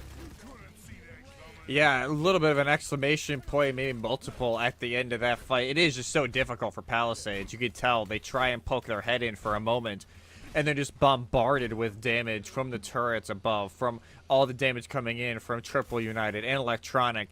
It's just a lot. You got to try and find an opening pick from the outside, it feels like, and make your way in, or have a very well-placed wall from Speed to give yourself just a slight advantage, because if not, it's dang near impossible here to try and push.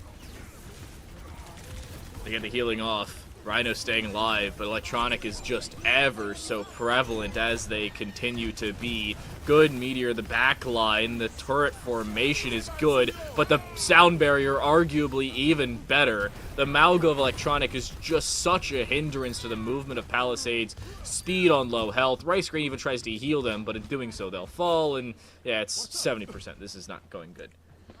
This is rough, as Hatsu also gets a double boop to mark it off at the very end. Rin and Speed trying to chill on the backside of sight, hoping nobody saw them, but accidentally don't realize that, hey, Hatsu does see you and is looming, and all of a sudden turns this push in for Palisades a little more tricky because you don't have as much time. Time is really becoming the factor if it wasn't already. There's the jump into the backline for Rhino, but look at the turrets, so much damage! And when nobody else is there to become more of a hindrance to the damage, you will absorb all of it, and you can't absorb that many bullets in such a short time period. Sun Valley, 100-0 on Night Market, a 2-0 sweep of Lijiang Tower, and we're headed to Hybrid with a statement made by the former underdogs. Underdogs, and we'll put an asterisk formally for now, because they have not been playing like it so far, and that was, I think, maybe an extra boop that they got. No, that's how they didn't realize it, because they thought the boop came in at first. There you go. 1, 2, off the map you go. And Sun Valley, like, yeah, underdogs who? A clean 2-0, and that is just the perfect start for them against Palisades, who, granted, we got to see them a little bit last night in the For Fun game against their B team because DC Crew had to sadly FF out. So they didn't really have to play a serious game yesterday. You wonder if that is also part of it. Like, hey, they got to make sure they kind of lock in because they're one map away from finishing top 8, which for them, you got to feel is a little underwhelming considering how the school year went. Yeah, it just looked so good for them out of the neutral. I mean, I'm looking at states and I'm looking at our regionals and seeing the roster they're playing with. From what I can see, it is a slightly different Palisades roster. Melody used to be on the team. AJ did as well, and AJ was a big part of that backline support. So too was Melody for that secondary DPS. So by no means is this the exact same Palisades that placed third at state. But at the same time, it is still 3/5 of the Palisades that placed third at state. So it's the core of the roster. Unfortunately, the core of the roster is going to have to wait. Maybe this is a benefit for them, but we've got some tech issues on the back end that hopefully we can figure out in the next few minutes. When we return, not only will we figure out what our hybrid map is, but we'll send ourselves into it after this break.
Welcome back to the VESL Overwatch 2 one-off tournament. I'm Time Delight. That right there is Twin Salty.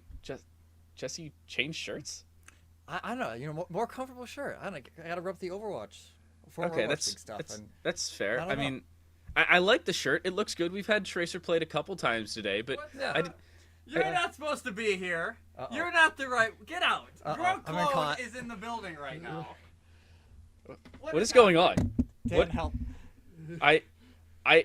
I'm so confused. Is there a second one of them? What's going on here? Am I getting replaced? Is there another one of you? When there is another one of me. Oh, I feel like the name Twin Salty is probably fairly applicable then. It's probably fairly accurate to both.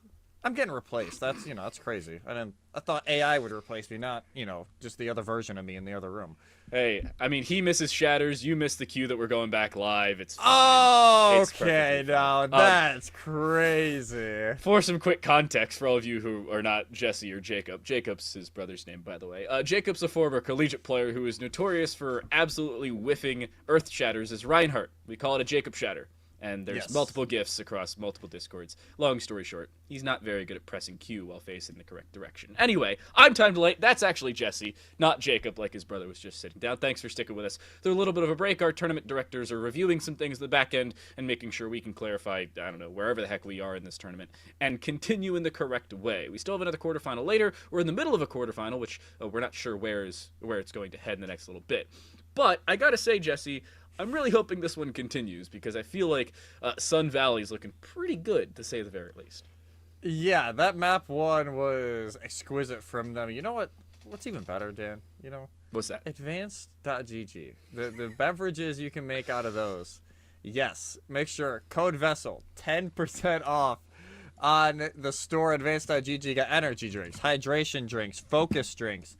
Especially depending on how long this break is, might need to pop a focus drink here to make sure they can lock back in. But we're just making sure in the back end everything is all right. But everything is all right when you got an advanced in your pocket. Yeah, and I'm looking through the advanced.gg website right now. They've got starter kits. They've got a bunch of different flavors available to people. You can get energy samples in like a 4-pack. You can get focus and energy samples in a 4-pack. Or you can get just focus samples if you don't really need the energy and you just want to make sure you can focus as much as possible. And when you get into some breaks like this, which really cannot be avoided sometimes, hey, you can build kits like that. And don't forget, if you use code VESL on the shop, you can get 10% off. It's basically free money back in your pocket. So head over to advanced.gg, a partner of us here at VESL, and our multiple tournaments across the board, allowing us to bring these to you. Yeah, thank you for honestly one of the best partnerships I've seen in a while, VESL and advanced.gg. But like Dan said, we are just having the directors, they're looking over some stuff in the back end. We will be back with you guys as soon as we hear more. So stay tuned, everybody. We're trying to figure it out. We'll be hopefully back very soon.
A little bit of technical issues. We'll say a slight delay in our best of 3 series. I think this will be the longest Overwatch 2 best of 3 the world has ever seen. Apologies for the extended break. We were figuring out some details in the back end, but it seems like everything's been solved, and much to everybody's dismay, at the end of it, we're still going to King's Row. Yeah, no matter what's going on in the background, you know, eventually something got figured out.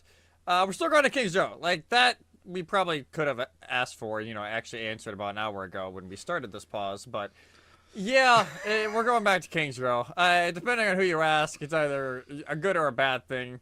But, honestly, we'll see if it is a good thing here. As for Palisades, especially, because, hey, you need to win this map to force a map 3 to keep your hopes alive, or both Palisades teams will fail to reach the top 4, which, yeah, that's gonna sting a little bit.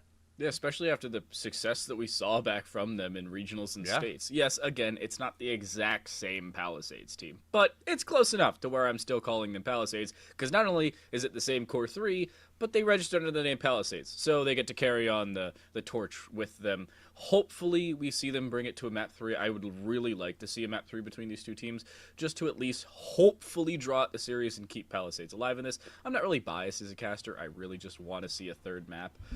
I really want to see something other than Lijiang King's Row back-to-back. But that's neither here. If we have it again for our final series of the night, I don't know. Oh no, my computer turned off. Oh no. Oh no. You know what, the map got banned? Oh, poor thing. Wow, the Overwatch servers went down? Oh, jeez. Weirdly enough, I think for the first time this tournament, the team who won map 1 will actually elect to go on attack first. So Sun Valley, they'll be running out on the Mauger comp that got them so much value over in the first map. Palisades, that's going to be running a little more of a poke style, but Speed's already dead. The Speed's dead. Luckily, there is the res there for Rin, so Speed's back into things, but that's a big piece of cooldown you're gone with, and you would love to now have it to resurrect Rhino. Your tank is gone. I think this first fight probably is as well. The Lucio is playing Gatekeeper, like, oh, you can't leave, you can't leave. And I think Milolov's going to die here. 6 HP. Do they escape with their life intact? Somehow, yes. And Speed has found 2 kills. The problem is, they're still the cap, so it really doesn't matter. Yeah, there's the rest of the team. Getting a nice little welcome back into the fray there from McLovin. As, yeah, like you said, already, point captured. Not much they can really do. Speed will get far spawns. And already some swaps being made. Rin will go over to the Ana, the Zen as well for Rice Green. Full on poke to try and melt down Electronic before they even get close to the fight. Hey, with Electronic going, though, this is starting to become, we'll say, a little bit closer for Palisades to hold. If they can lock down this choke, they're in a good spot. Good ante onto Electronic, but nobody's following up on the lack of healing ability for the rest of the back line of Sun Valley. And Palisades, yeah, you're just spacing. The problem is you're not taking advantage of the space you're taking. You have the point already pushed back that choke, and Electronic's dead. So, or Electronic kills Rhino. So, yeah, that's nearly a team kill. Will Rin die in time? Yes, team kill.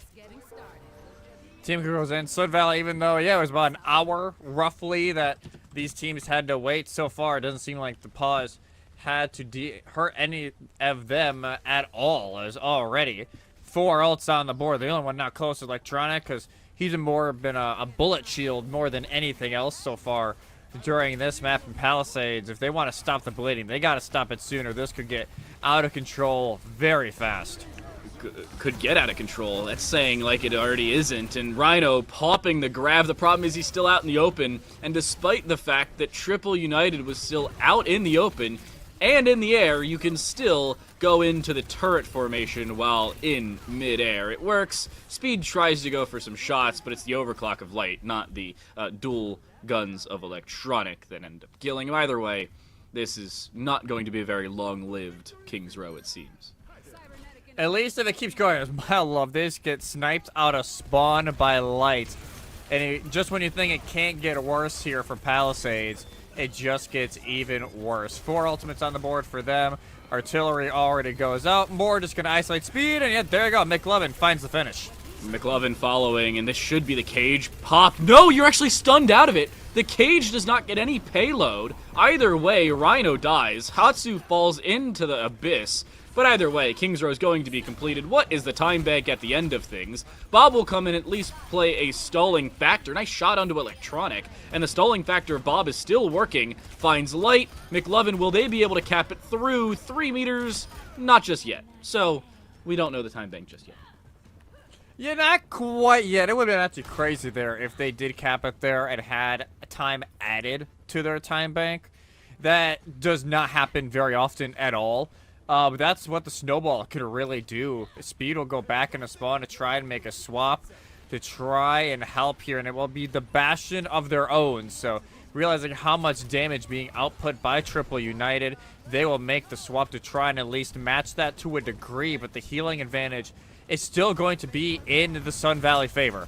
Hey, they've got Trank, so hopefully that ends up working for them. There's the overclock, the first of 2 actively available ultimates, and Rhino follows up with the early damage onto Electronic. Speed does the same. Rice Grain will go down, so the Transcendence will not be activated in this fight, but it doesn't need to. If you're going to lose anybody, I feel like Rice Grain is the person for it to be.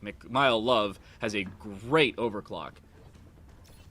Yeah, that was a great overclock from Mile Love, and keeps them in it, and now all of a sudden, 339. That's the way you gotta look at it here for Palisades. You just gotta, for one fight at a time, slowly watch that time tick down. This cart's almost back all the way to the corner, so even if they lose this fight, they could have enough time to stall later on as Rhino, these bubbles getting melted down very quickly. Electronic just tracing Rhino, and everybody going to do the same. Rhino going down. Great start to the fight once more, but Electronic taking way too much damage. Need to disengage. McLovin has the amplification matrix and still the immortality field, I might add. Here's a turret formation. How effective does it end up being? Already the immortality field now used inside the close range. Luckily, it wasn't needed for that turret formation. But look at this. We've got another minute and change off the clock, and Sun Valley have not moved any further. If anything, they've moved backwards. Yeah, they've got that cart roughly to where it was, but still struggling to actually finish this one off. Sun Valley struggling, and now Artillery will be going in. Rin runs for their life, and they're able to get out. Everybody lives for now, but the overclock could change it. Nano onto Rhino. Grav is on the way, but the sleep misses. That could become a problem. Light with the damage. That finds at least one. They don't even have to worry about the Zarya. Everybody else is looking in Rhino's general direction. That should be just about all she wrote for at least the first round of King's Row here. Rin will go down, and that will indeed do it. Transcendence is popped, but to no avail. 2 minutes and 14 seconds. By no means the near 4 minute and 45 second time bank they had near the completion of King's Row, but either way, they complete it, and they still have a heck of a lot of time remaining. Yeah, like you said, they have a whole lot of time to work with, even if it isn't, you know, the 4.5 minutes they could have had if they finished it off on that initial snowball attempt, but still, a very nice time bank here for them to work on. Palisades still got their work cut out for them here in this map. A lot to do so far, but they at least found a answer to the Mauger comp. I don't know if it's the ideal answer for them so far, as, you know, Rhino still had some issues staying up with that Zarya, especially once those bubbles went away, but it is still at least an answer. And now it'll actually shift Sun Valley to make some changes. Electronic will go off the Mauger onto the Sigma for the first time tonight. And Hatsu will be going up to the Alari. We've seen this BAP Alari setup a little bit more frequently. Also, the, you know, Kiriko Alari. Because Alari can just output so much damage. And it's even, you know, it's a nice substitute for the Zenyatta and some of these Sigma poke comps. I'm looking at this. I like the decision to start things off on the Sig, especially considering they had some problems on third point Malga. If you want to have long-range fights, yeah, the Malga's a little bit better, but Electronic has a little bit more flexibility in comparison with the Sigma compared to the Malga. Widow's popped here, has already been seen, so should not find all that much. We haven't seen anything that should break the backline of Sun Valley. It's weird. We don't normally see the Sigma mirror here on this map. A lot of times, yes, we see it on defense, but on offense, it can be a little more niche. But if Rhino's really feeling the Sigma, they started on it on their defense as well. Could mean that they're at least a little more comfortable in it. Speed so far on the Widow, able to get a shot on Electronic, but nothing else so far to find. And that Widow, you got to think, has to find the value soon for this pick to be worth. I do like the pick. It's very good at sectioning this defense for Sun Valley away. Speed finds the damage onto Hatsu. Say goodbye to the Iriari. But Triple United finds the return onto the Doppelganger. And this sectioning hero is not finding as much lethality as she certainly could. That's a tongue twister. Say that 3 times fast. Light will find the kill onto Speed. That should force back most of this front line for Palisades. Low HP for Electronic. Good anti, but an even better Immortality field. Yeah, that'll just fend him off for the moment, but still a lot of work that needs to be done here if you're Sun Valley. This fight is not over yet. There you go. Grenade Flux up, Hatsu down. Again, down early. Missed Rock will hopefully keep them up in this, but Mylove actually ends up sniping down McLovin. It banked twice off the walls up above, and McLovin will go down, so 2 will Triple United, and we already have the cap before the fight even ends. Palisades kick off Streets phase. They are still kicking in this series. They're still trying to fight here, Dan, and Speed over to the Reaper as well, but that is how they need to go at it. Slow and concise, and like you said, Hatsu's been caught out a few times already on the Sun Valley defense. They're someone who has to maybe play a little less aggressive. They're probably used to the Lucio that they've been playing most of the night. A little bit easier of an escape, but on this Alara, yes, you have the jump, but it's only so much movement to get out of some sticky situations, and the cart will already breeze by the archway through Library, and it may turn into a 1 or 2 fight point in phase of the map here. This is kind of what we saw for Sun Valley back on their attacking side. I like the attempt to try to absorb most of the strike from above, but it ends up not working all that well. Rhino's also kind of isolated here. They should go down, and they do. And yeah, Speed, you're playing the Reaper, so you can fade out, and you can also teleport out. How likely are you to live, though? Not very.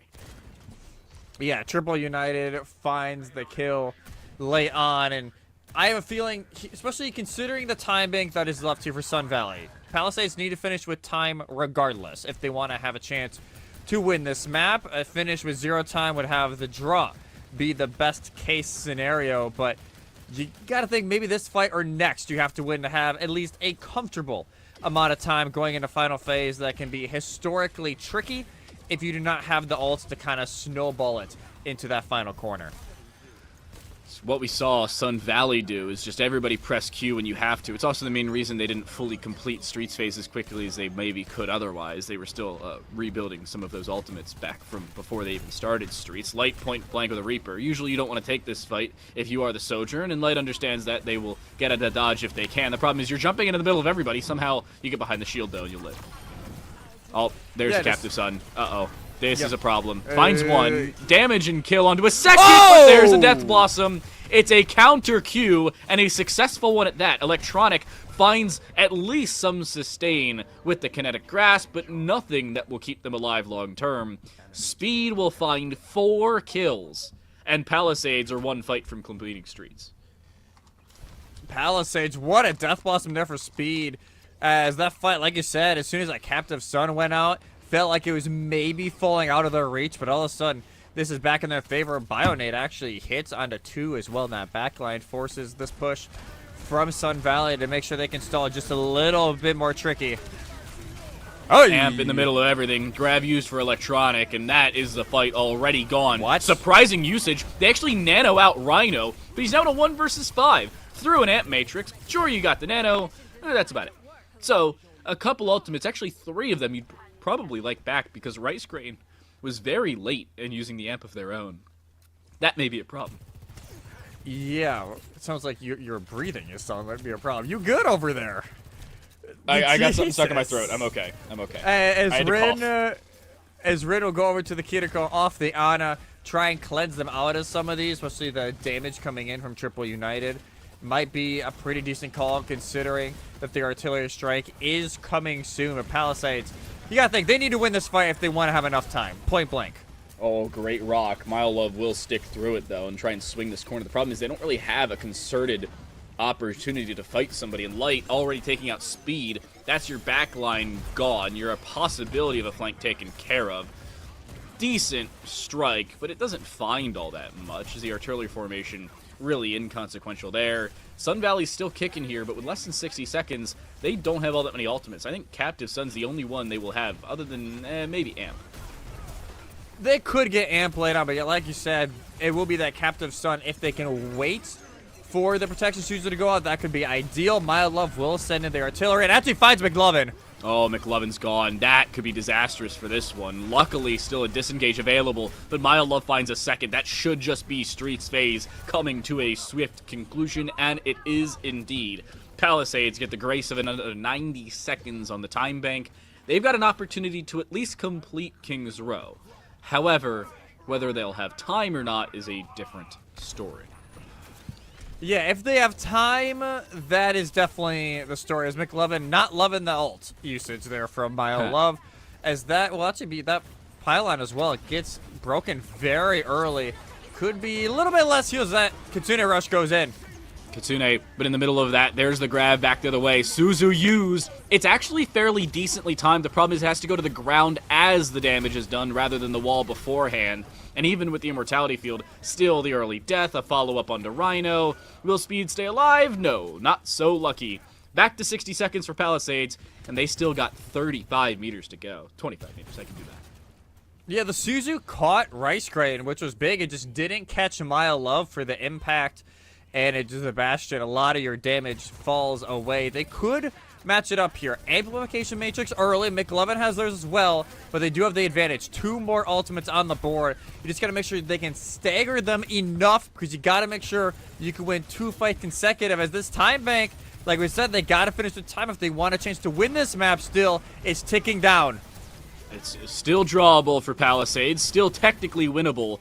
But 25 meters in 30 seconds is severely less than likely. Speed has Death Blossom, Grab available. We're going to see Artillery Strike available as well, and Rice Grain has that late amplification matrix they can pop. Rin still has a low likelihood of the Kitsune Rush of their own, but it's going to require overtime if they want to use it. There is not enough time on the clock for Palisades here, and their lack of defense back in the attacking round 1 makes this concerning. They should still be able to complete King's Row. They will have time to do that at a bare minimum, but it is no longer winnable from here on out for Palisades. They can only draw. That is the best case scenario. They do pick up an opening. Mild Love only removes the Immortality Field in the backline, but McLovin goes down, and here goes a Death Blossom. It'll find one, almost a second, but Triple United actually targets themselves with their own Artillery Strike just to take out the onslaught that was coming. Accretion will only delay the inevitable. The backline should evaporate. Electronic goes down. Light will do the same. Palisades make it a possibility,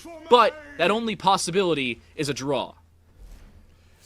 They keep themselves in it. That's about all you can really ask of Palisades right now. That got a little spicy, but Speed keeps them in it. Yes, they're able to get one before they get taken out. Like you said, Triple United just puts it on themselves. They at least don't take damage from their own artillery, so that was the big benefit there, but still a lot of work that needs to be done to keep their hopes alive here in this tournament, not just this match, as it will be just over 2.25 minutes that they will have to hold here on King's Row to make sure that A, they stay in as the winners of Group D, but also any Group D, teams are left. They will be the last one remaining if they are not able to finish it up here. So a lot of pressure goes on to Palisades to keep it going. They will go back over to the Sigma. Mild Love as well onto that Bastion.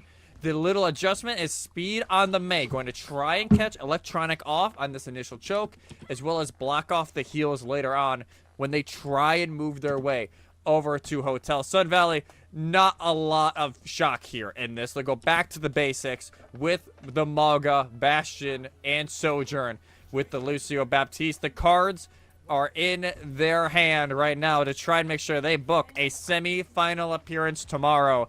Well, to see here if they can actually do it. Or Palisades, they could still tie this and send us to map 3. The problem is, the last time we saw Sun Valley on the attack, it took them a whopping 37 seconds to complete first point. This could become a problem. Palisades making things interesting, certainly, but Electronic and company could very well close things out in very short order. 30 seconds have gone by, not even touching the point just yet. They need just one tick, but a one-for-one trade. McLovin going down there is arguably more valuable. The lack of healing versus the lack of damage is the real difference maker there. Palisades can still stick around. I argue they need a push right now. Electronic is low, so is Triple United, but instead, they're going to chill on point. I don't know if I necessarily agree with it, because Electronic, I think, was maybe at 100 health at some point during that. McLovin is now back. They can build up that amp matrix by purely just trying to heal their Mauga up, and it could turn into a snowball, but the Gravitic Flux is available already here for Rhino. We could trigger a Sig 9 later on, but there's still 60 seconds between now and then. I have a sneaking feeling it may be required earlier rather than later. Backline attempt. McLovin finds one. The Sig trying the grab is unsuccessful. The cat will come through. Sun Valley do require OT, but it's still success at the end. Electronic and company will move on to the semifinals, and unfortunately, Palisades sent home, only making top 8. Top 8 finish for Palisades. You know, speed. What a little finish there is. Yeah, that was quite a nice little showing there for Sun Valley, as a little bit of banter going on in chat at the end of it, but they booked their spot in the semifinals. As long as they win one game tomorrow, they guarantee at least some cash in their pockets. But still, the job is not done yet for Sun Valley, and it is very sad to see Palisades go here in the top 8, but sometimes it just doesn't work out, and the Group D winners do bow out a little earlier than planned. Yeah, and when a top 4 team takes on another arguably top 4, if not top 2 team, only one of them is going to make it through. And we're at a point where, yeah, sometimes you get the unluck of the draw. The group stage maybe not being the greatest for either one of them. They do make it through here, but they don't have as much success as they want. They, of course, being Palisades. There's still obviously tournaments down the line. There's the new school year coming up. So, assuming nobody's graduating anytime soon, there's still some time for them to be flexible. However, this is one where they'll want to look back at both of these maps and say, what have we learned? I mean, obviously, this is the Varsity Esports and STEM League, so hopefully the STEM part of that comes into fruition. That's our third quarterfinal done and dusted, though. Newburn will take on the Winston Fan Club. To find out who takes on Sun Valley in tomorrow's semifinal, we'll find out in a little bit.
One game remains in our one-off for Overwatch 2 here at VESL, and I have to say this one may be our closest of the night. I'm Time to Light. That right there is Twin Salty and Jesse. We've got Newburn taking on the Winston fan club, and we've already seen a little bit of Winston today. If we don't see exclusively Winston in this series, I will be very disappointed.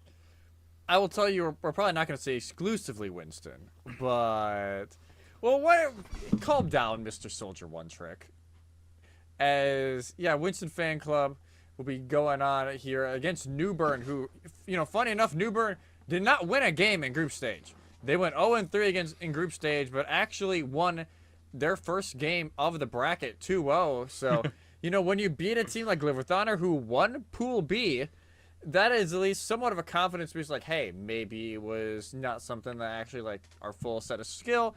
We had an off day, something like that. They make it here to top 8. And they definitely are a little bit of an underdog going into this. Hey, all I'm saying is that there are occasions where you lose the games that arguably don't matter and then win the games that do. I used to play in like 4-team round-robin soccer tournaments, and then we'd always beat this team in the round-robin, and then we'd lose to them in the finals. Every time. It happened like 7 straight tournaments. I was 9. I was very upset. But these kids are a little bit older, and I hopefully understanding that this is a team that has shown they have lost before.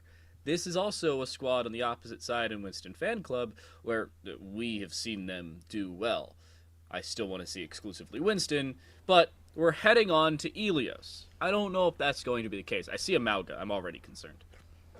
Yeah, Vicious on the Mauga as well. Sweatpants on the... So they're pulling out... We've only seen this kind of comp a few times. Wait, here with the are there 2 people named Light? And yes. There is. Imagine they play each other tomorrow. Dude. That's actually possible right now. That is very possible right now if Winston Fan Club do win. But we've seen this comp a little bit in OWCS Asia. But yeah, I actually don't mind seeing this. At least on well, because it is just Boop City. And the Wrecking Ball can just cause chaos in the back. But it is already slept. Sleeping Wrecking Ball and Antied Wrecking Ball, who is somehow still on their overshield, which is surprising. I think Zach forgot that the game had started. Scully Bones will go down. No opportunity to boop anybody. They'll get killed down by Light. 2 separate. Make it 3 separate kills by Light. Sweatpants will go down on the Wrecking Ball, but that's about it. Winston Fan Club, wait a second. They've lost a second. Yeah, let's get into it. They do cap, but I don't think Newburn have enough to actually win this fight. As far as Vicious, very low. They're actually just going to jump on in to try and get some overhealth after they pop the cardiac overdrive, but they actually don't live long enough to actually see it. But Spice Pepper's traded, so it seems like more like a team deathmatch going on so far, but that's the exact game that Winston Fan Club want to play with this comp. Hey, it's working. The way they can keep their space, especially now this Pharah back up in the air. Zach not having easy opportunities to deal with the Pharah, pretty good movement in the air for her. But Plor making sure things are difficult on the low ground, and Light up in the high ground, popping the barrage will find one more, make it 4 on the fight. Nearly the ace, but the team kill at a bare minimum. Team kill goes in, Light is popping up on this far end. Oh, they almost got script off the map right there, but just didn't. It's a lot of pressure here onto Zach FN and Script to make sure they put enough pressure onto Light and Imagine, over in the pharmacy combo, and that's why, you know, you still gotta deal with Plor in your face as well, as they'll take out Zach and make this even trickier. Iliari here, I don't hate it. The problem is, if you're having such a mobile comp, you have to have 2 separate primary supports that can deal out a lot of different types and times of healing. We're just not seeing that from the Newburn backline. The Kesta, it's not a bad selection for the Iliari, but there's just not as much flexibility as you see from Scully Bones. You could run that alongside a Kiriko, arguably an Ana as well, and we're just not seeing the healing output that they need. Yeah, the healing output's just not there as Script. Yeah, dove on, pile drive, whole lot of damage, and Sweatpants actually almost dies for it, but this is just Winston Fan Club playing a comp that is so hard to counter if you play it right, and it's exactly what it is. Nobody's even close to touch. Clean 100-0 here for Winston Fan Club. No problems. Absolutely no problems for them. And this is one of those where you see something perfect, you think to yourself, no notes. Nothing has to be changed. that was working well. That's basically what I saw for Winston Fan Club there. There were no problems that they had. Opening picks were going well for them. Maybe getting a little bit out of position on some occasion, but the only time they were out of position is when they had already killed 2, 3, 4 members of Newburn. So honestly, it didn't really matter. Already up 1-0 here. The 100-0 back on well. And here on Lighthouse, Sweatpants is picking the Doom. We're looking for more chaos, and it's just personified with the tank swap. Yeah, this will be more directional boop energy coming out. Well, like, obviously, the Wrecking Ball can boop you off in a whole lot of places. On this one, if you're going for boops, it is basically just on the edges of the Lighthouse, so the Doomfist ain't a bad call. And also switch it up on Newburn, have them try and play against something different, because you do have to play against the Doom way differently. And so far, they're actually doing an okay job trying to keep Sweatpants at bay. Working fairly well on the front line for Newburn, but the problem is you still lose Scully Bones, despite the fact they had pretty good movement to get out early. Doesn't seem like that's going to be elongated. Will Script live through this? Deflect is active and has now been expired, but it really doesn't matter. Oh, they cap, so that's a bare minimum. The problem is everybody's still dying, and dying, and dying some more. 6%. Okay, well there's something. You just get something out of it. Scully Bones is trying to live here, but yeah, both DPS on your tail. Oh, and no. Wow, Vicesto with the save on the Lucio. Too bad Zach FN dies because of it. A few swaps come in to try and counter this whack comp that's being thrown out by Winston Fan Club, including Vicious over on the Orisa. Going to try and go in, use the Javelin Spin, as well as the Energy Javelin to try and disrupt Sweatpants. But that's easier said than done. Almost a mistake there for Sweatpants. They at least don't find any damage directly there, and they're now stuck between a rock, a hard place, and a very angry horse. But still, the kill comes through. Scully Bones will fall off, and that should just be about this fight. Script will go into the turret form, and then they'll swiftly die shortly thereafter. So nearly a cap back for Newburn, but nearly won't do it. Sweatpants actually finds 2 to close. Yeah, nearly only counts so much, sadly, in this current game, and oh my, Lights is, gonna chill up on this high ground here. This is I think they've been seen. Actually. Oh, maybe not. Oh, no. Probably. Yeah, they've been seen, but at least get some early damage in. A little bit split right now in Newburn. I will say half's on high, half's on low, but it does catch Lights. What a jump. Script ends up using their secondary fire and jumps out into the middle. Light thought they had the time to get around that corner, and honestly, Imagine thought they had time either A, to find the res, or B, to heal before that. Either way, it doesn't work, and now a cap for Newburn. Some time to build up the percentage of their own. Sweatpants in the back line is surprisingly still alive right now. So too is Vicesto. Plor going for a health pack, finds it, and Spicy Pepper is taking out Zach. By no means is this a done fight, but we've got a Battle Mercy in the back line, and a very dead Vicesto. It did take an extra support hero, but honestly, it does not matter. Script will go down as well, and disaster is striking on all fronts. Just chaos. That's what Winston Fan Club thrive on right now, is just the chaos of what is going on.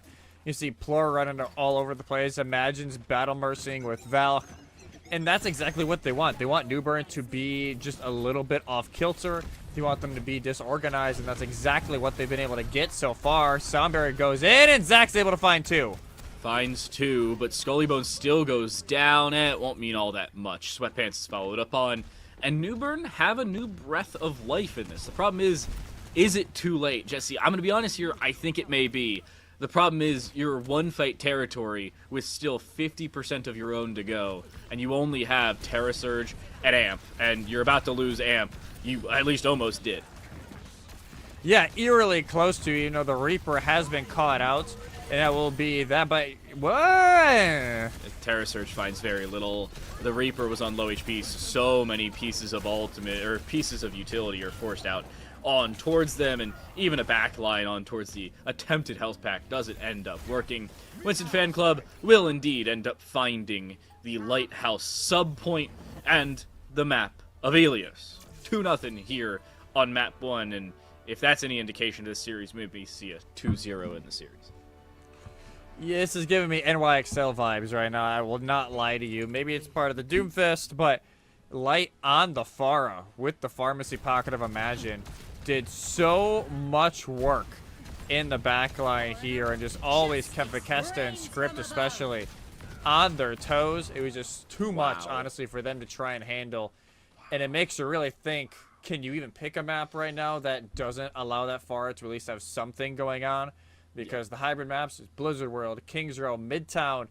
Midtown would be very difficult, so at Blizzard World. So maybe, purely for the factor of it's slightly more enclosed, maybe you go Kings Row. But I think no matter what, that comp was just absolutely ridiculous coming in from Winston Fan Club. I don't care what map they're comfortable on. Any map but Kings Row. Yeah. And by that I mean just Blizzard World or Midtown, because they're the only two other ones in the pool. I just really want to see something that is not Kings Row. Because honestly, even with the different types of compositions these teams have been playing between both Lijiang, Ilios, and even Busan, we've seen the exact same, if not nearly similar, compositions when we head to Kings Row. Sometimes it's a Malga, but usually you swap to the Sigma. You keep something sustainable on your backline. Baptiste is usually the call, if not an Ana or a Kiriko, if not a combination of some of those support heroes. And then it's your preferable DPS line. I think Venture is the most outlandish DPS hero we've seen today, and that's even stretching it. Yeah, I think a lot of the time, especially when you go against something like this, to where, yes, it's maybe not a comp you play a lot against in scrims or in ranked play because it's very tricky to play, but when it works, right? You either exceed or you feed on the Doomfist, and so far, it's a whole lot of exceeding and, feeding your team the W so far, but not as much feeding the other team, so that has been a great spot here for Winston Fan Club. I do agree, probably Kings Row, as much as I hate saying it, is probably the best map pick if they want to try and shut down, like, the Doomfist Pharmacy. For entertainment's sake, I would love to see a different map, but we're still waiting to see what they want to pick. But, maybe Newburn, they did, like I said, they went winless in groups. They beat Live With Honor 2-0, which was a Ryan one-trick team, or at least seemed like it so far. Even though they were a very fun team to watch on day one. They do get the better of them. I wonder if that's because they ran Maga. And now this is going to be a little more tricky. And yep, 4 for 4, everybody. It's Kings Row. Wow, I can't believe it. You could just see the shock in my face and hear it in my voice. Yep. It's, that's not as much as I want to say it's a shock. It's just not. This is why we have preset maps in events where we know Kings Row is going to be picked. That's why we had preset maps in groups. Even though teams were mad that we had preset maps in groups, it's like... It's because they couldn't play Kings Row every time. Granted, it's like, I get it. If it's your comfortable map, it's your comfortable map. Like, you want to make sure you're feeling good, but we'll have to wait and see, because everybody feels good on this map in one way or another. Curious if Winston Fan Club, do they stick to the Doomfist? Do they want to try something else? Honestly, wouldn't mind. Maybe they swap off the Doom, but keep the Pharmacy going. Just because, hey, it's been working extremely well. Force the other team to try and adapt, but it is kind of up to them on what they feel is going to suit best, because it's not like they really need a whole lot to be done changes-wise. It really feels like it determines how they play. Their composition will determine how they play. If they bring in the Doomfist or the Wrecking Ball and they go Pharmacy again, we will see an absolutely outlandish map of Kings Row. It also depends on which side they start on. You could see a completely different mindset between the defense and the offense. That's usually the case, and hopefully will be for some of these teams. But I'm looking at this and saying, if they don't go with the Doomfist or the Wrecking Ball, what do they go with? I mean, Sigma's obviously a fairly easy call there. You could go to the Malga, which we've seen a decent bit today. But honestly, if I'm trying to go for something similar, but not the exact same, I could argue a Diva here, especially against the different tanks that have been selected thus far. Honestly, don't mind that idea, especially even if they stick to the Wrecking Ball or Doom, you can also try and track the dive going on in the background as well. So that may not be a horrible idea for them. As Winston Fan Club, I think they actually had a swap come in. Shadowstorm will be subbing in. So actually Light not in the picture during this map too. So that Pharmacy not as much of an issue here for Newburn, but it will be the Ramatra with the Hanzo Bastion and the Mercy Pocket as well. Wow. That could be a whole lot of damage to deal with, especially currently on the attack for Newburn. Zenyatta Lifeweaver heals. One of the... Okay, they are switching on up a a little bit Lifeweaver like here.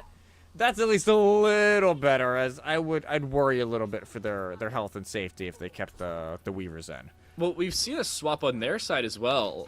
It was Vikesta who was on the support line. Scully Bones is on the support line.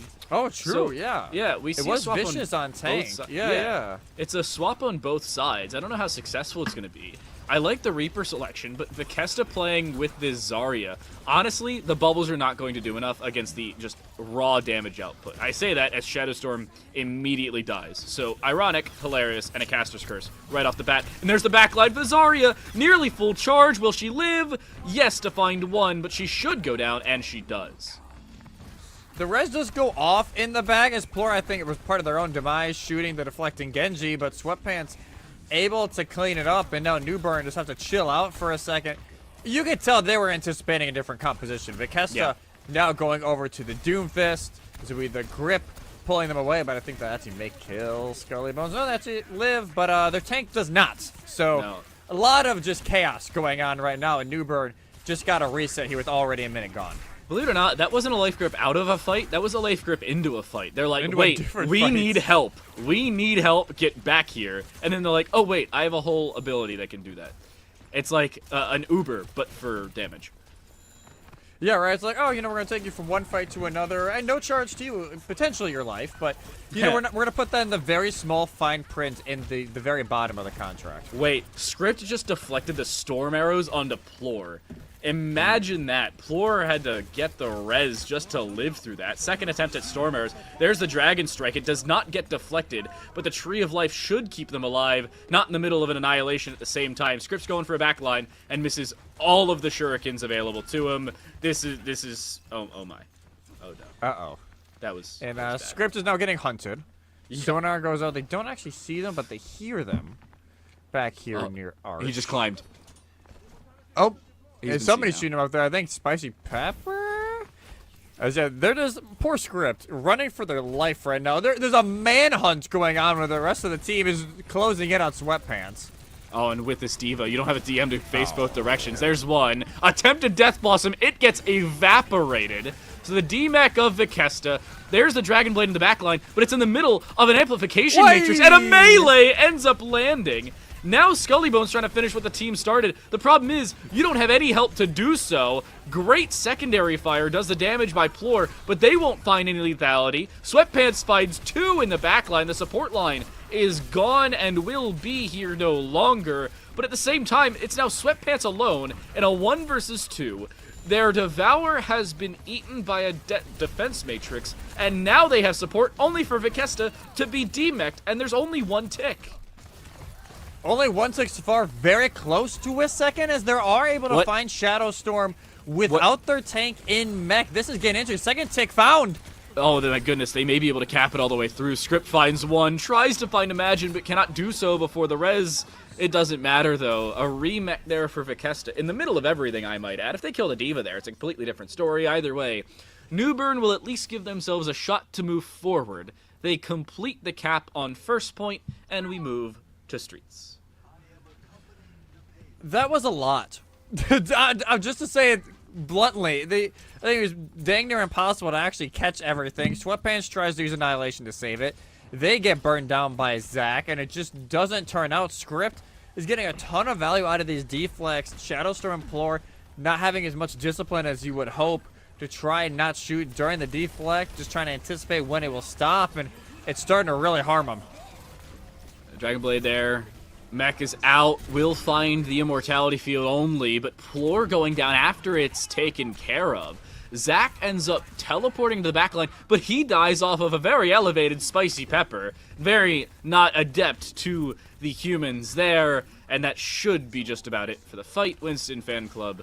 They are forced back fairly far, but they're now hunting down Spicy Pepper. Please go Battle Mercy on this. Please. He lives? No, he doesn't. Okay, there we go. No. I would say if he lives, wow. There'd be a lot of questions being asked right now in Winston Fan Club, but I think there still should be anyway. They've really been stunted ever since the swaps were made. Newburn on a very unconventional support line with the Zenyatta Mercy, bringing us back to, like, what, 2017 with this kind of composition? And it's working out brilliantly. They're one fight away from third phase. This one fight could be the difference maker, especially in such a short Streets phase as it has been. Immortality Field forced out early, Death Blossom and Dragon Blade all in the same breath, but only one of them really finds payload. Zac finds 4 in the fight. I think Script did maybe 50 damage, didn't even need to press Q, and yet they win the fight to full completion. This is getting... You know, this is a direction of this map did not expect after the first 2 minutes. I will not lie to you. I will not sugarcoat it. This has been a great turnaround here for Newburn. As long as Vikesta actually stays in mech. They get really close there with the bio nade dying as soon as they're about to go back in mech, but it may not matter. Skullbone's taken out. Mercy taken out as well.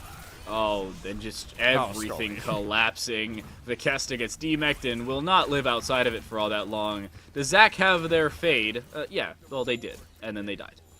2 minutes on the clock, but at the same time, we've seen the scary things that Newburn can do with 2 minutes on the clock. Even less, arguably.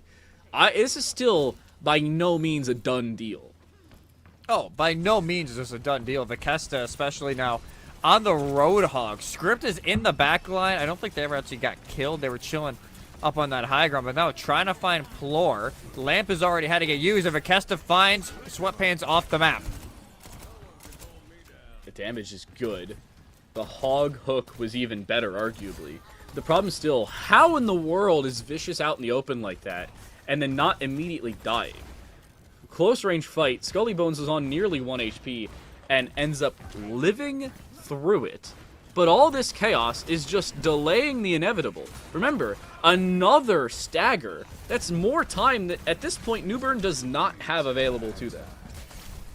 No, and now the Deadeye will get used, but they'll get hooked out of it. Great awareness from Vikesta to save their backline, knowing that they don't have a shield to work with, but still, Script is found by Shadowstorm. The sub has really been doing the work here now. Oh, Vikesta's dead. Vikesta's dead. The hook ends up landing, though. How does he find Sweatpants there? He was on 99 health, stops the rebreather just to go, oh, wait, I can pull someone off with me. It is, if I'm not living, you're not either. But still, less than 60 seconds, and that payload has barely moved an inch. It is still just shouting out Winston fan club. Going over now to the Doomfist here for Sweatpants, trying to be a little more of a nuisance to Vikesta. As, yes, they're landing the bio nades, just the finishes are not always quite there yet for Newburn. Whole hog is available. At least it will be in a few seconds. Good trains. No. But no, it's Sweatpants pulled again. I think they swapped to the Doomfist just to have more mobility should they get hooked, and ironically enough, they die anyway. Zac will not be able to pop the Death Blossom, but Script, well on the way to a Dragon Blade once more, will live through it. Newburn trying to complete with time, but it would be a Herculean effort to understate the obvious. Spicy Pepper, point blank, kills Script inside of the Immortality Field. 2 seconds remaining. Overtime is a guarantee, but the capture, anything but. The attempt on that Death Blossom, it was unsuccessful. It only kills Shadowstorm. The overtime wick burns.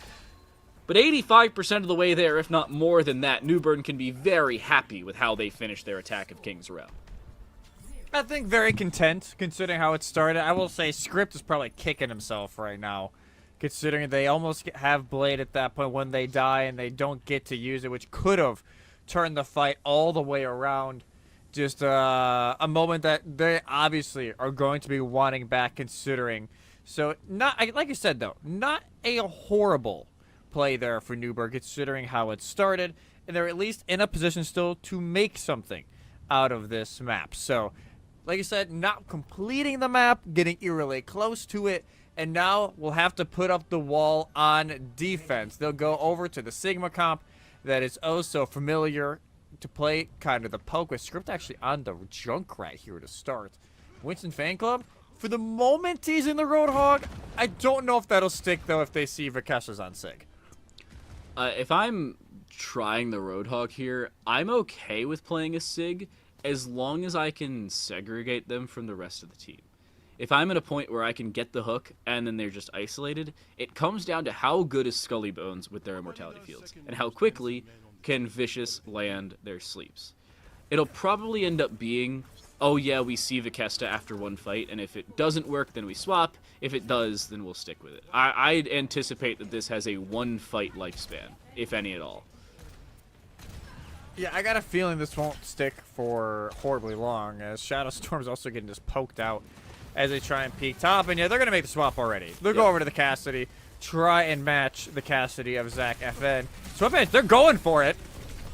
Fairly quick in. Sweatpants They live? very low HP. How in the world do you escape with health intact? And a hook point blank. Kinetic Grasp was late, and there's still somebody behind you, Mr. Sigma. Not all that long for this world, he seems. He will do some damage, but nothing lethal, nothing consequential, and the cast will go down as well. Albeit, it takes a few extra seconds. They're gonna stagger him out. They're making sure he gets a rear spawn. That's so rude.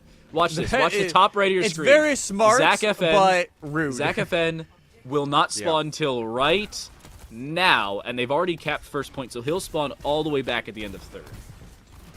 That's rough, especially when you're trying to hold near towards the library. The cast is on the Mauga, though, which should make their lives a little bit easier dealing with the Roadhog. How quickly can they take care of the Roadhog, though? In the middle of everybody somehow living, the Mauga gets slept and Sweatpants lives again. Somehow, he's like a guy... I was going to make a Sweatpants joke. I ran out of ideas. Dang. Never mind. Do it with a shot. We're running out of jokes. You know what? We're running out of brain cells today. Like it's what 4 hours into this stream. Yep. And, sometimes you just hit a limit. It's whoa, Pulse goodness. Bomb just dragged into a corner from the whole hog.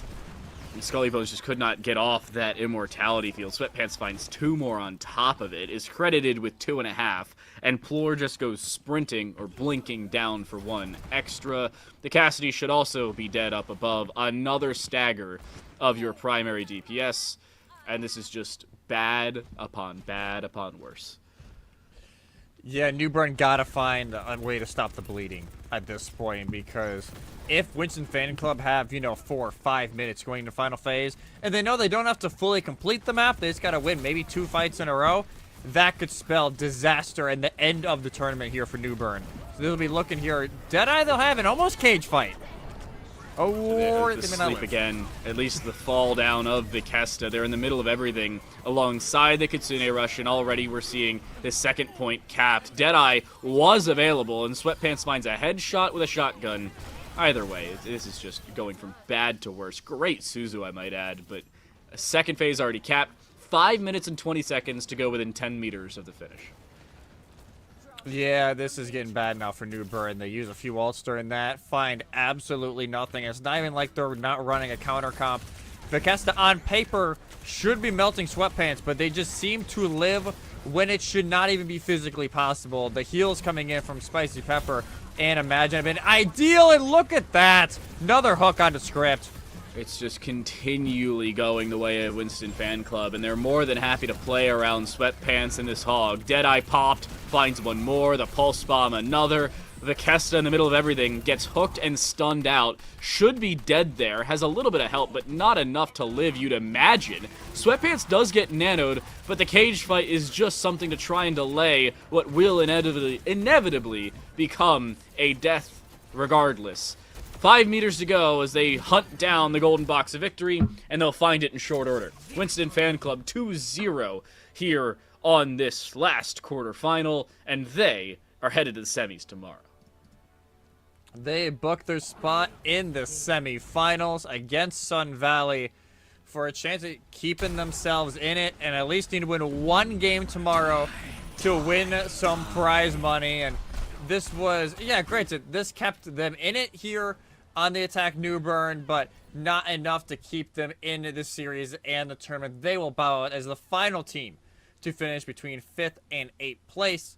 But honestly, considering they did not win a game in group stage, them at least getting a win yesterday, getting pretty close here on Kings Row at times, not a horrible finish here for Newburn.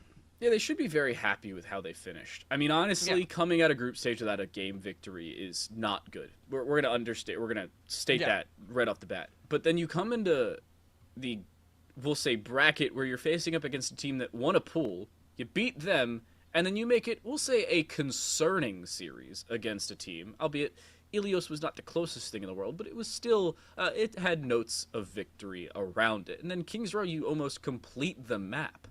That's good. Not great, not a win, but it's good. You could be happy with how you finished here. Yeah, a lot of momentum for them to bring into the summer if they are a team that's going to stick together for the fall semester.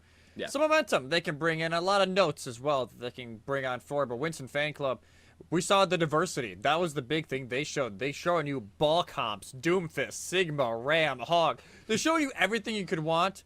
And especially going against Sun Valley, you need to have all the stops ready because they're coming. So I wish them the best of luck tomorrow. That should be a game. That should be your ideal matchup tomorrow. I mean, if you're looking at this from the Sun Valley perspective and you're watching this VOD back, it would arguably be more productive to not watch the VOD because of how much we're seeing. Just so much available for Winston and Winston Fan Club. But there's also so much available for Advanced GG, a partner of ours here at VESL. So much, including starter kits, the various flavors. You can support your favorite content creator who works with the Advanced GG brand. Alongside, you can support VESL in the same process and support yourself and save 10%. If you use code VESL for 10% off in the shop, you, surprisingly, save 10%. It's magic how that works. Yeah, support Advanced GG, support VESL, and support your own wallet. Save that 10%. Yeah. You can use it, whether it be buy the battle pass or do something like that with that extra 10%. Spoil yourself a little bit. But after a very long night here, almost 4 hours on air, we had a lengthy delay. It is the quarterfinals all wrapped up. We did sadly send 4 more teams home, but we have our final 4 remaining for the final day tomorrow. Yeah, and speaking of the final day tomorrow, let's show them what they're playing for. Don't forget, this is a $15,000 prize pool here in our one-off. First gets $7,500 for all of you mathematicians. That's $1,500 per player. Second gets $5,000. That is $1,000 a player. And third gets $2,500. That is $500 a player. And that's assuming there are no subs. If you're playing with a sixth, well, you kind of shot yourself in the foot on that one. You could do the math on your own. But you have to say, a lot of cash to be throwing around, especially for some of these high school students or people who are just now moving on towards college in the fall semester. It'll certainly help them on any of their endeavors. We will move on to the semifinals tomorrow, though don't forget, we still have 4 more matches to play, all of them best of 5s, so a much longer day tomorrow. Both semifinals are third place game to determine who gets the $2,500, and then another $2,500 game, who gets $7,500, who gets $5,000, who will win our Overwatch 2 one-off tournament. Well, you're going to have to come back tomorrow and find out. Don't forget, same time, same place, same 2 streams, if you like Overwatch, on both YouTube and or Twitch. You can pick your streaming service. We're nice like that. We'll see you tomorrow.